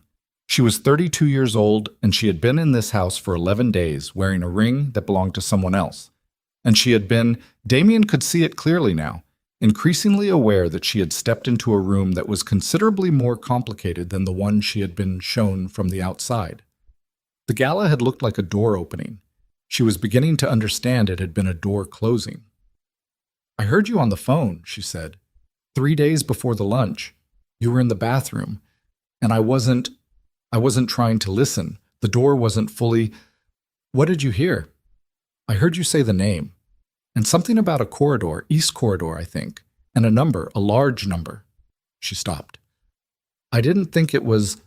I wasn't going to say anything, but Sophie was asking about what it was like, being in this world, and I was..." She stopped again. "I was showing off." She said it quietly. "I was showing off, and I said there were people with names I couldn't even say out loud, and then I said the name." "Who's Sophie?" "My friend. She's been my friend since college. I trust her." "Who is she with?" A longer pause. "What do you mean?" "Who is she involved with, personally?" Celeste looked at him, and he watched her arrive at something, the specific expression of a person connecting dots they hadn't connected before, and he watched her face change as the connection completed, and she said very quietly, "She's been seeing someone. I don't know him well. He's in some kind of finance." "Finance," Damien said. "Or he might be in distribution. She said it was something to do with the east side." The room was very still. "Give me her number," he said. "Damien, she's my friend. She wouldn't..." "Give me the number, Celeste." She gave it to him. He put it in his phone and stood up. "The ring," he said. She looked at her hand. "I need it back." Her face moved through something, not hurt exactly, but the specific, complicated expression of someone who has been told that the thing they were given was not what they thought it was. Why, she said. It's a marital asset, legally. In the current situation, it creates documentation I can't. He stopped. He looked at her. The full honest answer was something he did not have the time or the energy to construct carefully right now, so he gave her the plain one instead. Because I made a mistake and the ring was part of it, and fixing the mistake requires getting it back. She looked at him for a long time. Then she took it off. She held it out to him. He took it. It was warm from her hand. He put it in his jacket pocket without looking at it. What happens now? She said. To me. Nothing happens to you, he said. Stay here. Don't contact anyone until I call you. Don't answer calls from numbers you don't know. He moved toward the door. Sophie. Don't contact Sophie. For how long? I don't know yet. He left. At 7:43, Calhoun called. Damien was in the car. He picked up before the first ring finished. Cho went in with documentation, Calhoun said. Not the full package, but enough. She had the Renner connection to Holbrook and a partial structural diagram that someone provided. The diagram is partial, it's missing significant sections, but it's enough to establish the account architecture. Where did the partial diagram come from? She had it before this week. A pause. Damien, someone's been feeding her documentation over time. This morning was additive, not foundational. The foundation was already there. Vivian, 8 months of preparation. How long before they go to a magistrate? My read is today, late afternoon or evening. If they wait past tomorrow morning, they risk the accounts moving, and they know it. Today. He said it to the windshield. Can it be slowed down? Not through normal channels. Not in the time you have. He thought. Abnormal channels, he said. I'm not the person for that conversation, Calhoun said, and hung up. Damien drove. He drove fast through the morning traffic, taking turns that Hector would have known, but that he was navigating himself because this was not a morning for drivers. And his hands were on the wheel, and his mind was running hard, and the ring was in his jacket pocket. And the 7-name list that he did not know about was in Vivian's jacket pocket. And the clock was running toward a late afternoon magistrate appointment that would change the legal landscape permanently and irrevocably. He called Pratt.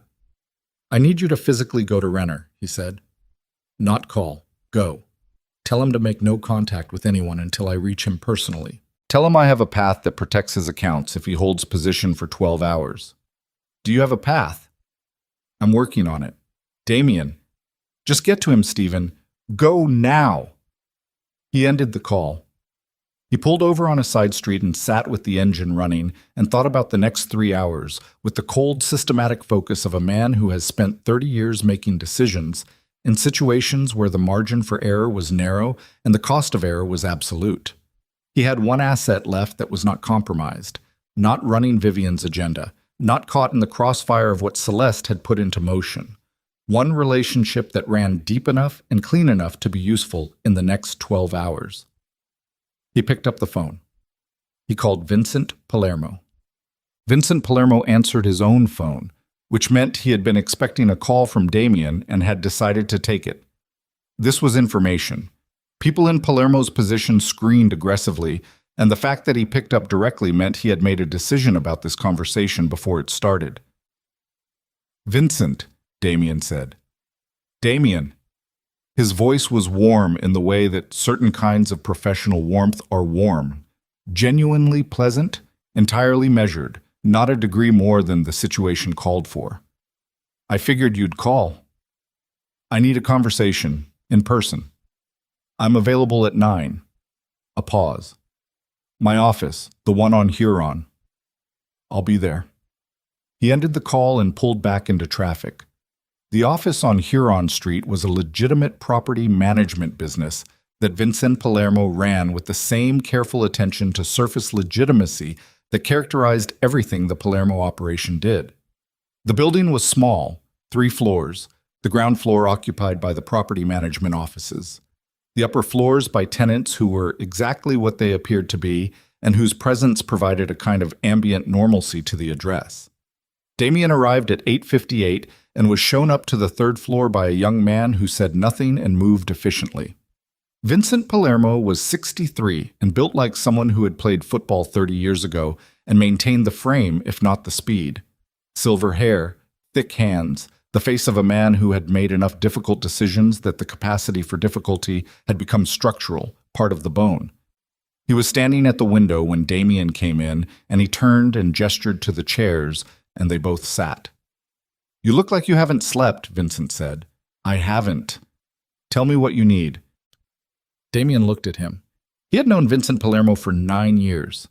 Their organizations had operated in parallel, occasionally in coordination, with the specific mutual respect of people who understood each other's business without being in each other's business. There had never been a war between them, because there had never been a reason for one. Palermo was careful, and Damien had been careful. And careful, people tend to find ways to coexist. "I have a federal exposure problem," Damien said. "The timeline is today. I need 12 hours of buffer, long enough to restructure 3 specific accounts, and move them outside the jurisdiction of an asset freeze that is coming this afternoon or evening." 12 hours, Vincent said. "That's what I need." "How does the exposure connect to my operation?" "It doesn't, directly." Damien paused. "But if the sweep is uncontrolled, the east side chain connects to your distribution contact through Renner. You know Renner." Palermo was quiet for a moment. "I know of him," he said carefully. "His name is already circulating. A DOJ contractor has it. If the freeze goes through uncontrolled, the chain gets followed and your distribution contact is going to have a conversation he doesn't want to have." He looked at Palermo steadily. "I'm not asking you to do anything illegal. I'm asking if you have a relationship with someone in a position to slow a magistrate appointment by 12 hours through legitimate procedural means." A long pause. "Procedural means," Palermo said. "Yes." Another pause. Palermo looked at the window. The city outside, the morning in full motion. "There's a procedural filing," he said slowly. "A competing civil claim on the Holbrook accounts.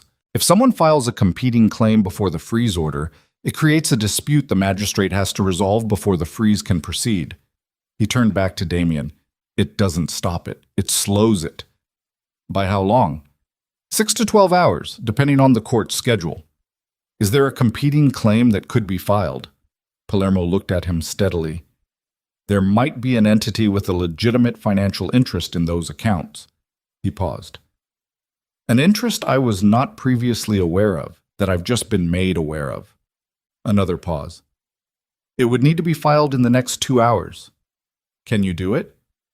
"I can make a call." Damien held his gaze.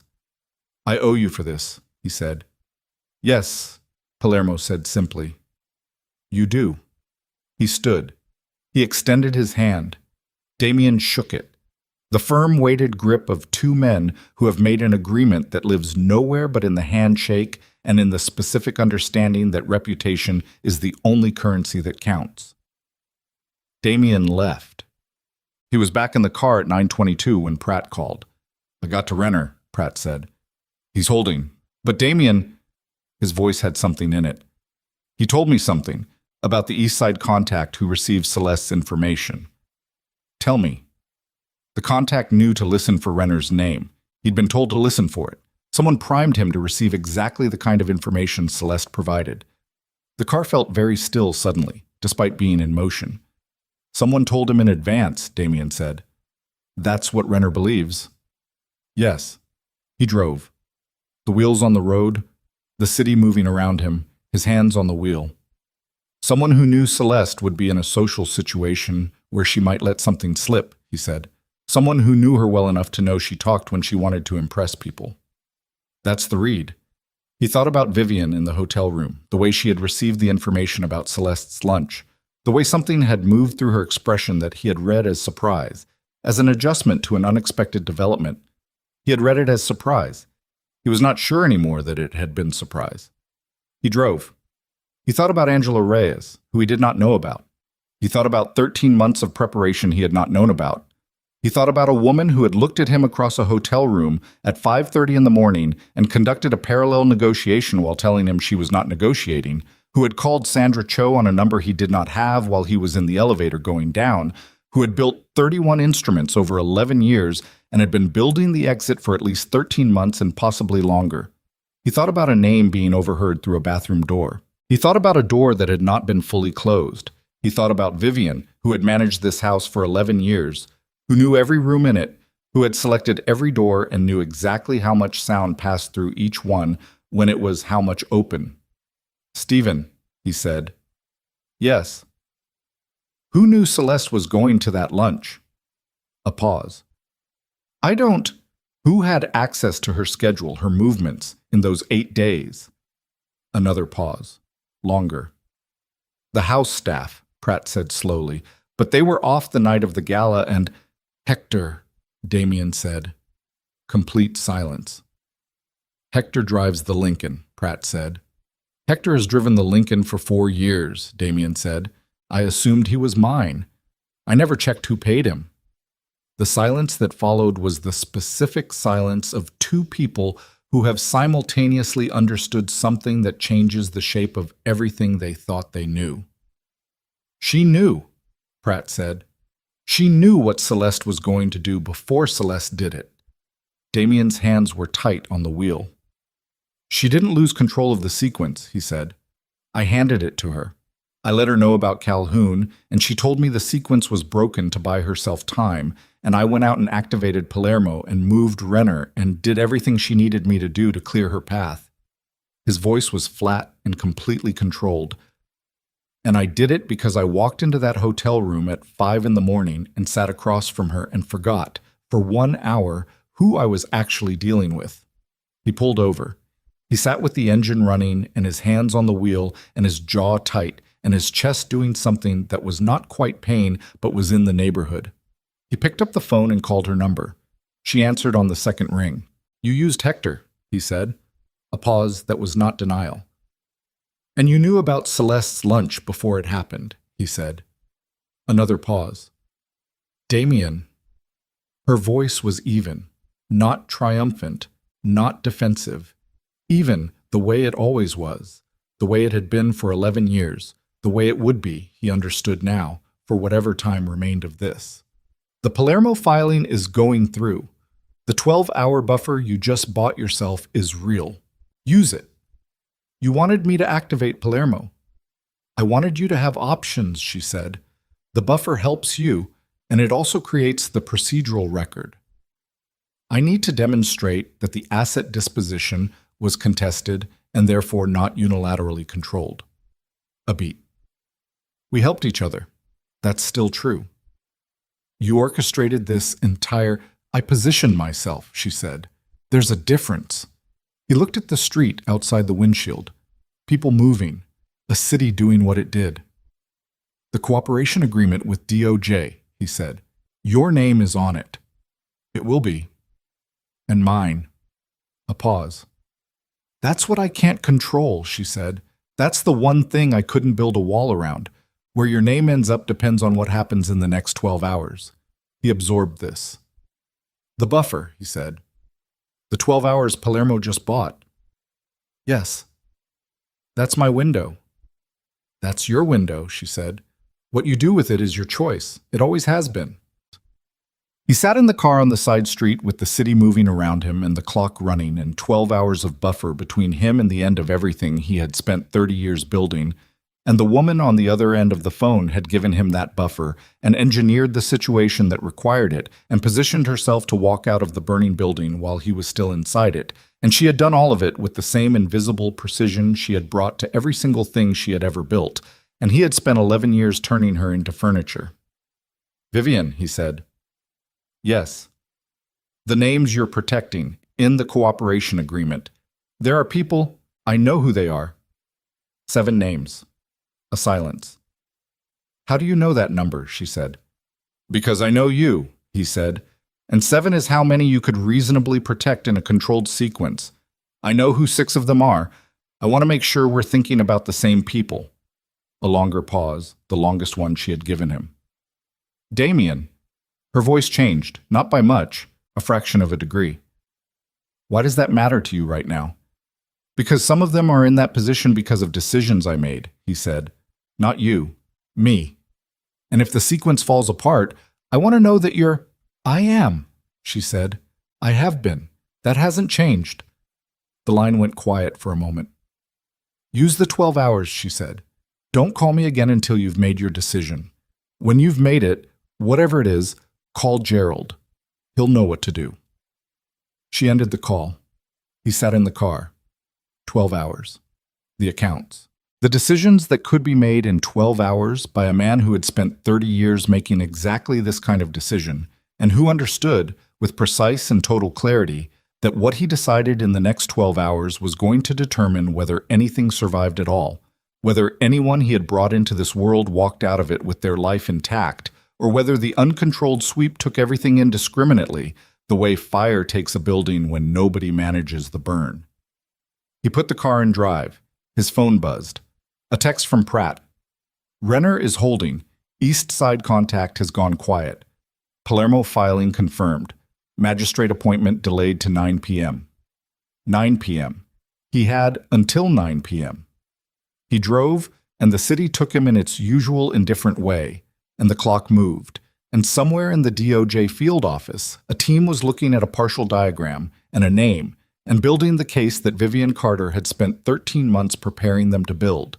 And the ring was in his jacket pocket, and the house on North Berlin was quiet, and somewhere in this city the woman who had built his world and was now building the architecture of what came after it was sitting with a list of 7 names and a cooperation agreement and the specific cold clarity of someone who had already decided what they were going to become and was simply waiting for the rest of the world to catch up. He pressed the accelerator. The city opened ahead of him, gray and wide and entirely without mercy, and the 9 o'clock deadline was the fixed point everything moved toward, and what happened at 9 o'clock was going to be the end of one thing and the beginning of another. And he did not know yet which side of that line he was going to be standing on when it arrived. He drove for 2 hours without stopping. Not loops this time. He drove with direction, with the specific, purposeful movement of a man who has made a decision and is now simply executing it, which is a different quality of motion entirely. Not the restless circling of someone who doesn't know where to go, but the steady forward movement of someone who knows exactly where they're going and is taking the time to be certain they've thought it through. He thought it through. He thought about 30 years. He thought about the version of himself at 22, building something from nothing in a city that took everything and gave back only what you could hold on to with both hands. He thought about the years when he had been careful, when he had paid attention, when he had understood that what he was building required constant vigilance and that the moment you stopped treating it as something that could be lost was the moment you guaranteed losing it. He thought about when that had changed. Not a single moment, but a gradual erosion, the specific slow corrosion of success, the way enough years of the floor holding makes you stop checking whether the floor is solid. He thought about Vivian, not with bitterness, not anymore, with something that was almost recognition, the belated, uncomfortable recognition of someone who has been looking at something for 11 years and has just today in a car moving through a gray October city understood what he was actually looking at. She had built it, not all of it, but the parts that made the rest survivable, the legal scaffolding, the political relationships, the carefully maintained interface between what he was and what the world needed to believe he was. She had done it with intelligence and patience, and the kind of long-term thinking that he had convinced himself over time was a supporting function when it was in fact a structural one. He had taken the ring off her finger in front of 300 people and given it to someone who mentioned operational names at lunch. He thought about the 7 names on a list he had never seen. He thought about people who were in the blast radius because of decisions he had made, who were there because he had built something and run it and made choices about who to bring close, and who were now dependent on a cooperation agreement that a woman he had publicly discarded was negotiating on their behalf with more care than he had shown them in years. He thought about what it meant that Vivian was protecting people he had brought into his world. He thought about this for a long time. At 11:47, he parked the car on a street in the West Loop and called Gerald Fitch. Gerald answered on the second ring. "I want to talk about a cooperation framework," Damien said. "For myself." A silence. "Damien." Gerald's voice was careful, professional, the voice of a man who is a lawyer first and is thinking like one. "I represent Vivian. I I'm not asking you to represent me. I'm asking you to facilitate a conversation between me and whoever is handling the DOJ side, separately from Vivian's agreement. He paused. I want to know what cooperation from me looks like in terms of protecting the people on the periphery, the ones who were proximate but not principals. Gerald was quiet for long enough that Damien could hear him breathing. You're talking about voluntary cooperation, Gerald said. Yes. Before the freeze order. Yes, before 9 p.m. Another pause. Damien, if you cooperate, you are the primary subject. The cooperation agreement for a principal is substantially different from, I know what it is. You're looking at criminal exposure that, Gerald, he stopped the legal inventory. I know what I'm looking at. I've known for about 4 hours. I'm asking you to make the call that sets up the conversation. That's all. I'll handle the rest with my own counsel. A long pause. All right, Gerald said. And Gerald? He looked at the street outside the window. Tell Vivian. She should know before it happens. I'll tell her. He ended the call. He sat in the car for a while longer. The West Loop moved around him, the ordinary machinery of a city morning, trucks making deliveries, people going to offices, the unremarkable continuity of a world that didn't know or care what was being decided inside a parked car on one of its streets. He called Hollis.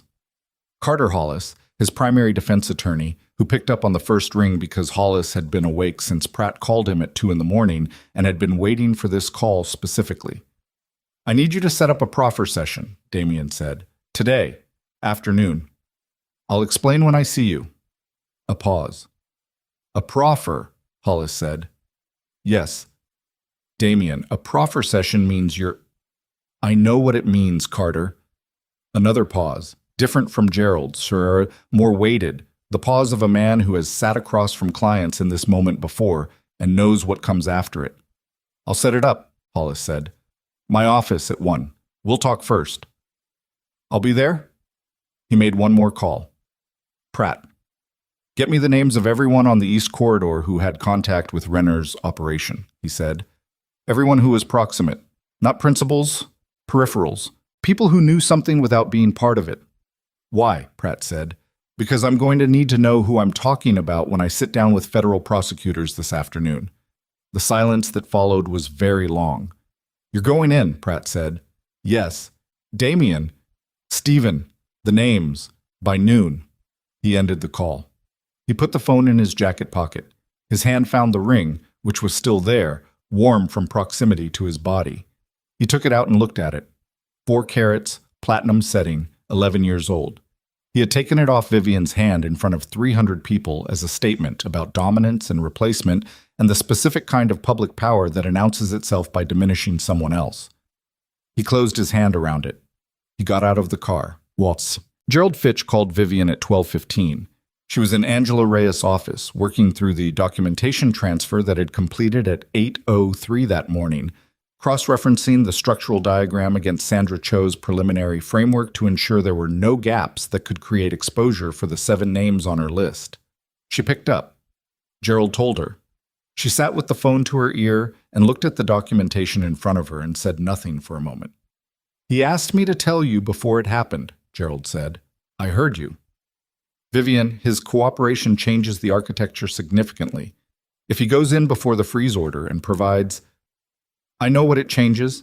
She set down her pen. His cooperation is primary. His testimony covers the structural elements from the principal's perspective. Mine is corroborative. She was thinking out loud, reorganizing the framework in real time. The 7 names become even more insulated. A cooperating principal directing attention away from peripherals is a stronger protection than a cooperating witness doing the same thing. Yes, Gerald said. He understood that, she said. Quietly. Not to Gerald exactly.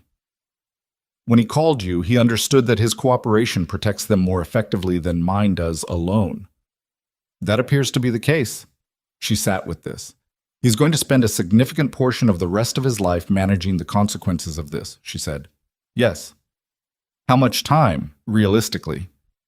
Gerald was precise in the way of a man who had been doing this long enough to be accurate without being unnecessarily brutal. With full cooperation, a capable defense, and the right judge. 7 to 12 years. He'll serve less. 7 to 12 years. She thought about a man at 22 building something from nothing. She thought about what 30 years of building a certain kind of life leaves in a person, what shape it makes of them. She thought about what it meant that the last decision he had made in the life he was ending was one designed to protect people he had put in harm's way. "Thank you, Gerald," she said. She ended the call. Angela was watching her from across the desk. "He's cooperating," Angela said. It wasn't a question. She had read it from Vivian's half of the conversation. "Yes, that helps us. It helps everyone," Vivian said. She picked up her pen. She looked at the list of 7 names. "Let's finish this." Ishk. The proffer session was held at 3:45 in the afternoon in a conference room in the Federal Building on South Dearborn. Damien arrived with Carter Hollis and Dana Price, both of whom had spent 2 hours preparing him with the specific controlled urgency of people who understood that the next several hours were going to determine the next several years. The DOJ team was led by an assistant U.S. attorney named Robert Mace, who was 44 and had the compact, deliberate quality of a man who had been in this room many times and regarded it as a workplace rather than a theater. With him were 2 investigators and Sandra Cho, who sat at the end of the table and looked at Damien with the professional neutrality of someone who had been working toward this moment for 8 months and found the moment itself anticlimactic, which was usually how these moments went. Damien sat down. He looked at Mace. "I want to talk about the East Corridor operation," he said, "and the Holbrook vehicle, and a set of political relationships that are going to be of significant interest to your office." He paused. "I want to talk about all of it, in exchange for specific protections for specific individuals who were peripheral to the operation's principal activities." Mace looked at him steadily. "Tell me who." Damien took the list from his pocket. Not Vivian's list, his own, the one he had built in the car, from memory, from 30 years of knowing who was in the room and why. He slid it across the table. Mace looked at it. He looked at Cho. Something passed between them that was professional and quick. "We can discuss parameters," Mace said.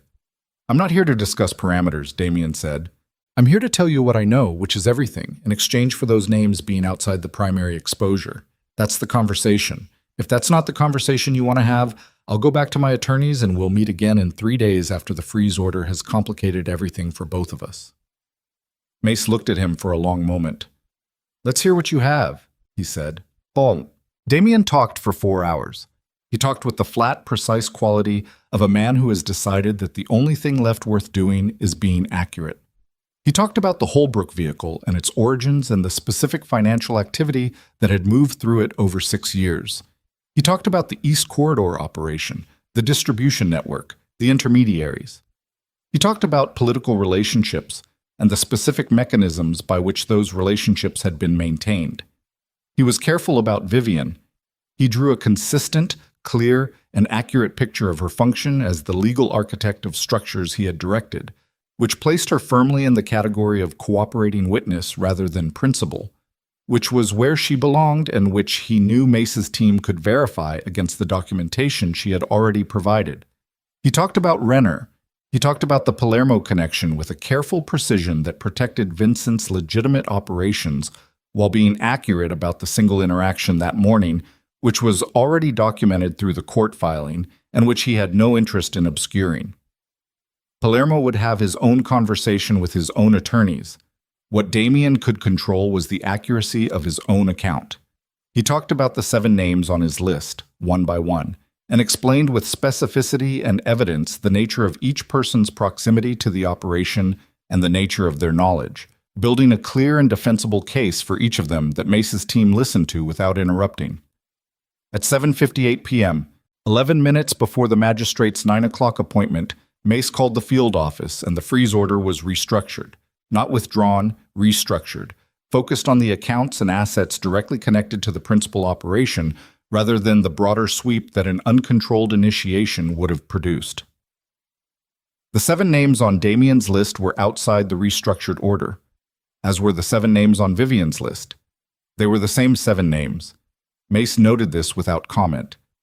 Sandra Cho made a note on her legal pad.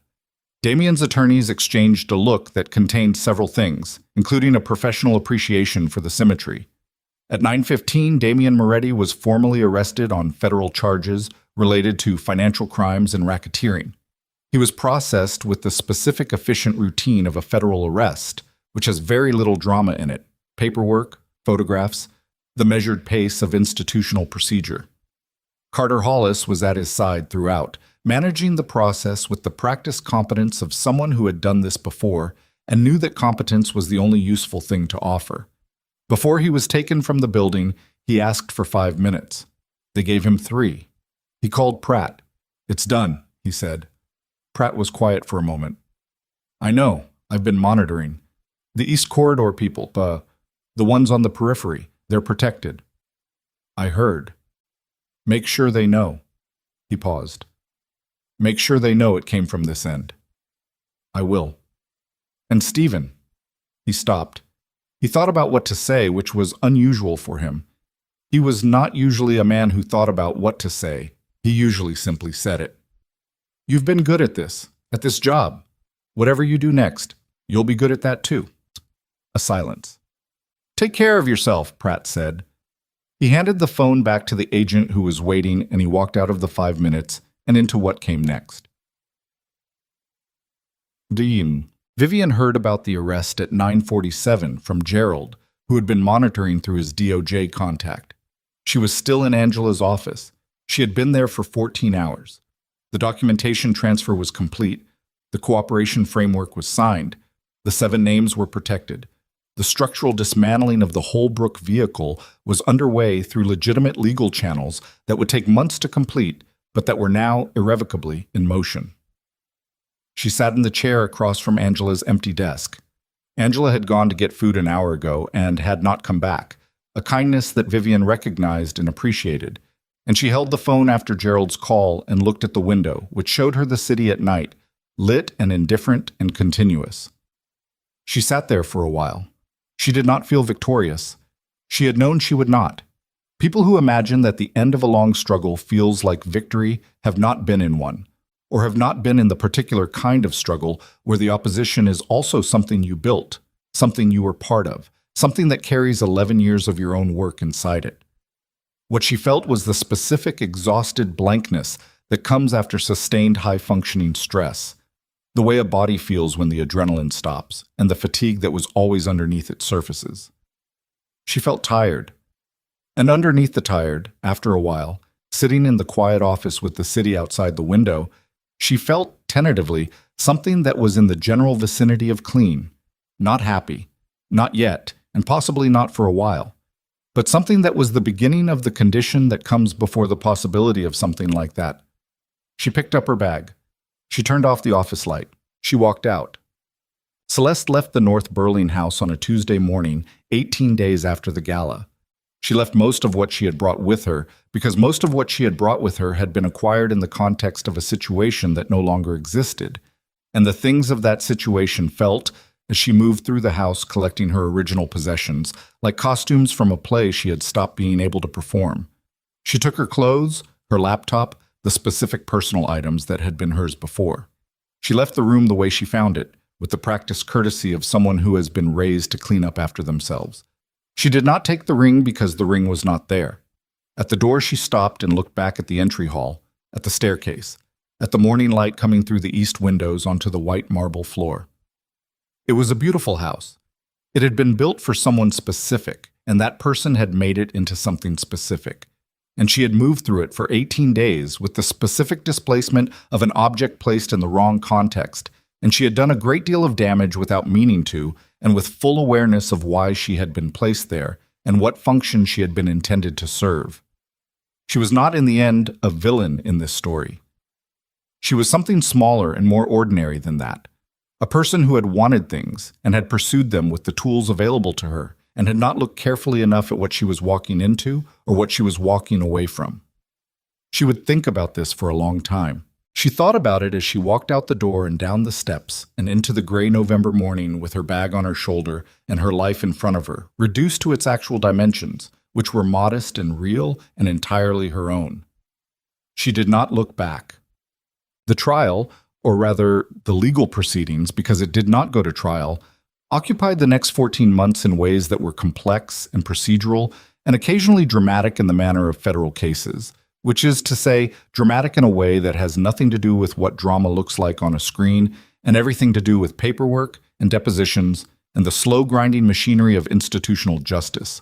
Marcus Webb cooperated, which surprised no one who knew him. He provided documentation and testimony that was, by his own accounting, impeccably accurate and exhaustingly thorough because Marcus Webb's relationship with accuracy was constitutional.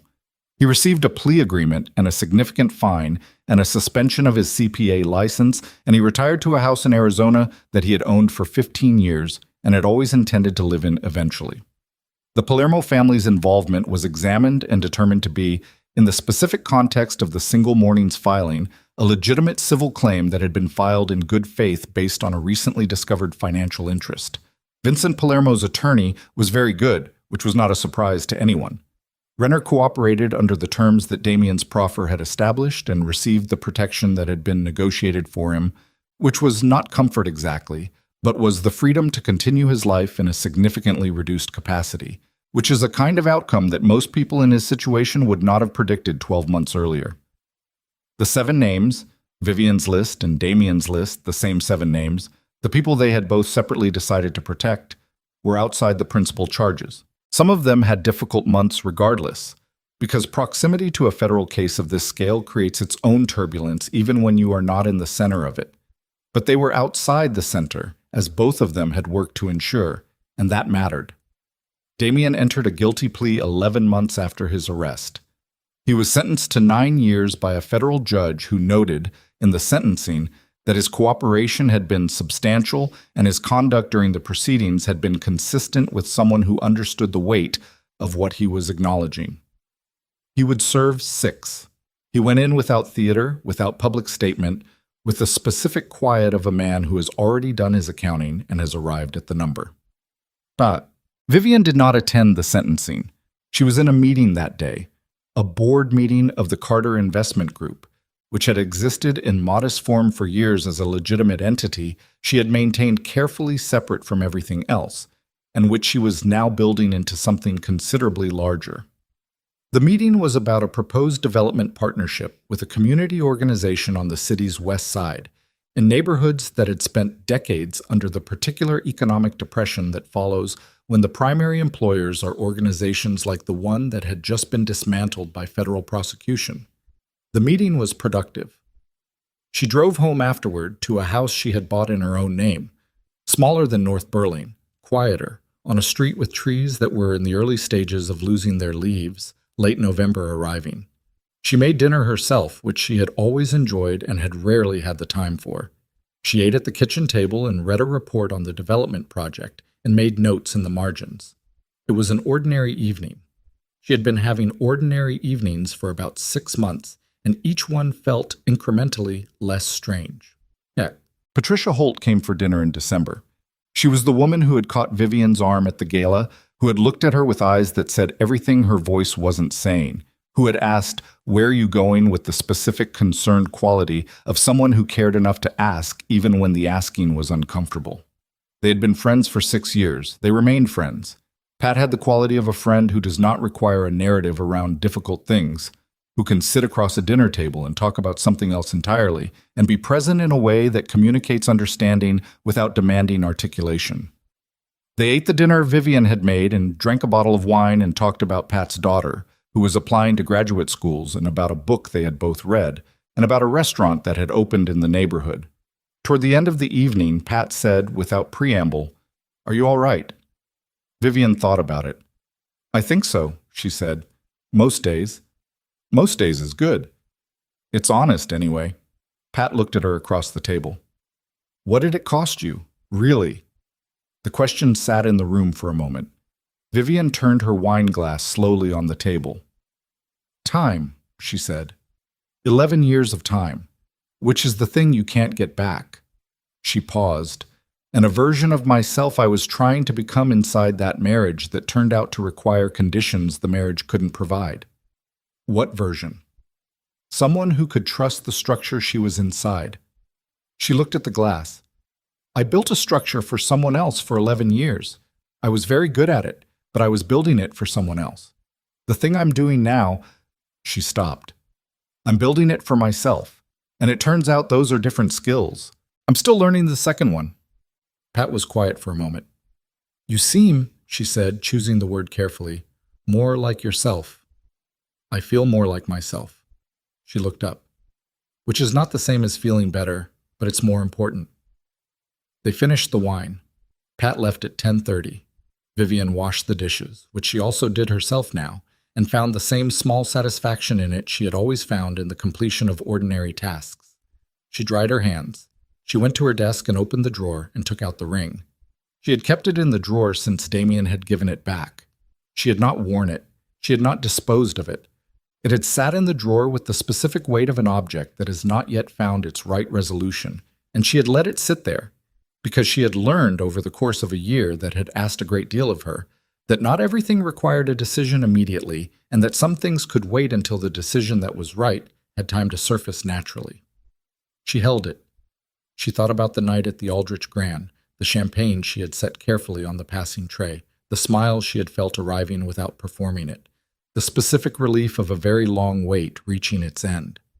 She thought about the man who had stood at the railing above the river, who had sat in a hotel room at 5 a.m. with his hands on his knees and his empire coming down around him, who had nonetheless, in the last hours before it all collapsed, made the choice to protect the people he had put in harm's way. She had not forgiven him. She was not sure forgiveness was the relevant category. But she had registered it.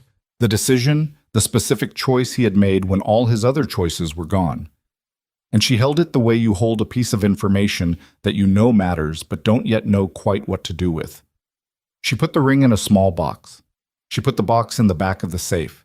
She closed the safe. She closed the painting over it.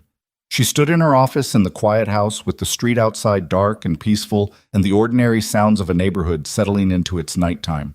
And she breathed, and she stood there for a while, and then she turned off the light and went to bed. Eek.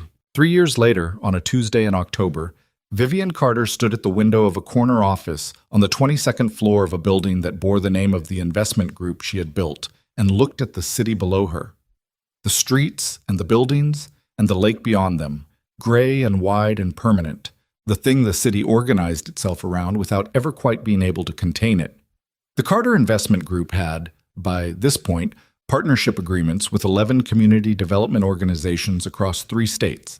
A portfolio of projects that had created several thousand jobs in neighborhoods that had not seen that kind of investment in decades, and a reputation in the legitimate financial world that was built entirely on accuracy, reliability, and the specific quality of institutional trust that takes years to build and cannot be manufactured by any other means.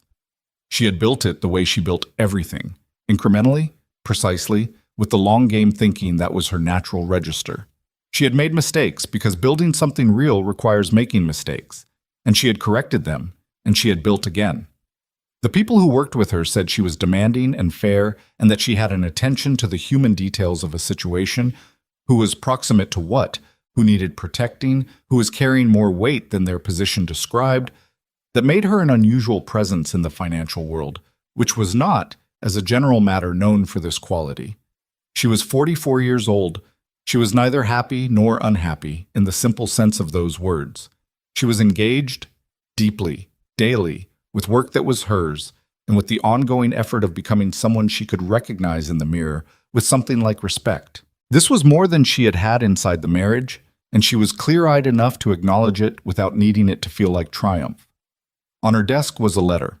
It had come 3 days ago, forwarded through a legal intermediary, written on plain paper and handwriting she recognized. She had read it twice and left it on the desk. It was not a long letter. It did not ask for anything. It said, in the plain and somewhat clipped prose of a man who had never been comfortable with the emotional register that letters required, that he had been following the work of the Carter Investment Group through what he could access inside, and that it was, the word he used was sound, which was, coming from him, a significant word, the word he used for things he respected without qualification. He said the West Side projects were sound. He said the community partnership model was sound. He said the approach she had taken to the Meridian neighborhood specifically, which had been the most ambitious of the projects, was the kind of thing that created something durable, and durable was what the work was for. He did not say he was sorry. She had not expected him to and did not need him to. He said, "You were always building something. I just didn't understand what." She had read it twice. She had left it on the desk. She was still deciding what, if anything, to do with it, whether to respond, what a response would say, whether the specific human thread of their shared history was something that required a reply or something that could simply be acknowledged internally and set aside. She thought she might write back eventually. Not yet. When the right words arrived, if they did. She looked at the city. The lake beyond it was the color of old pewter in the October light, and the city moved below her in its ordinary, continuous way. And the ring was in the back of a safe in a house on a quiet street. And 11 years and one decision and the very long fall and rebuilding that followed had brought her to this window on this morning. And she was here. And the work was sound, and that was enough. It was, she thought, turning from the window and moving back toward her desk and the day's work and the ongoing construction of a life that was entirely and completely her own.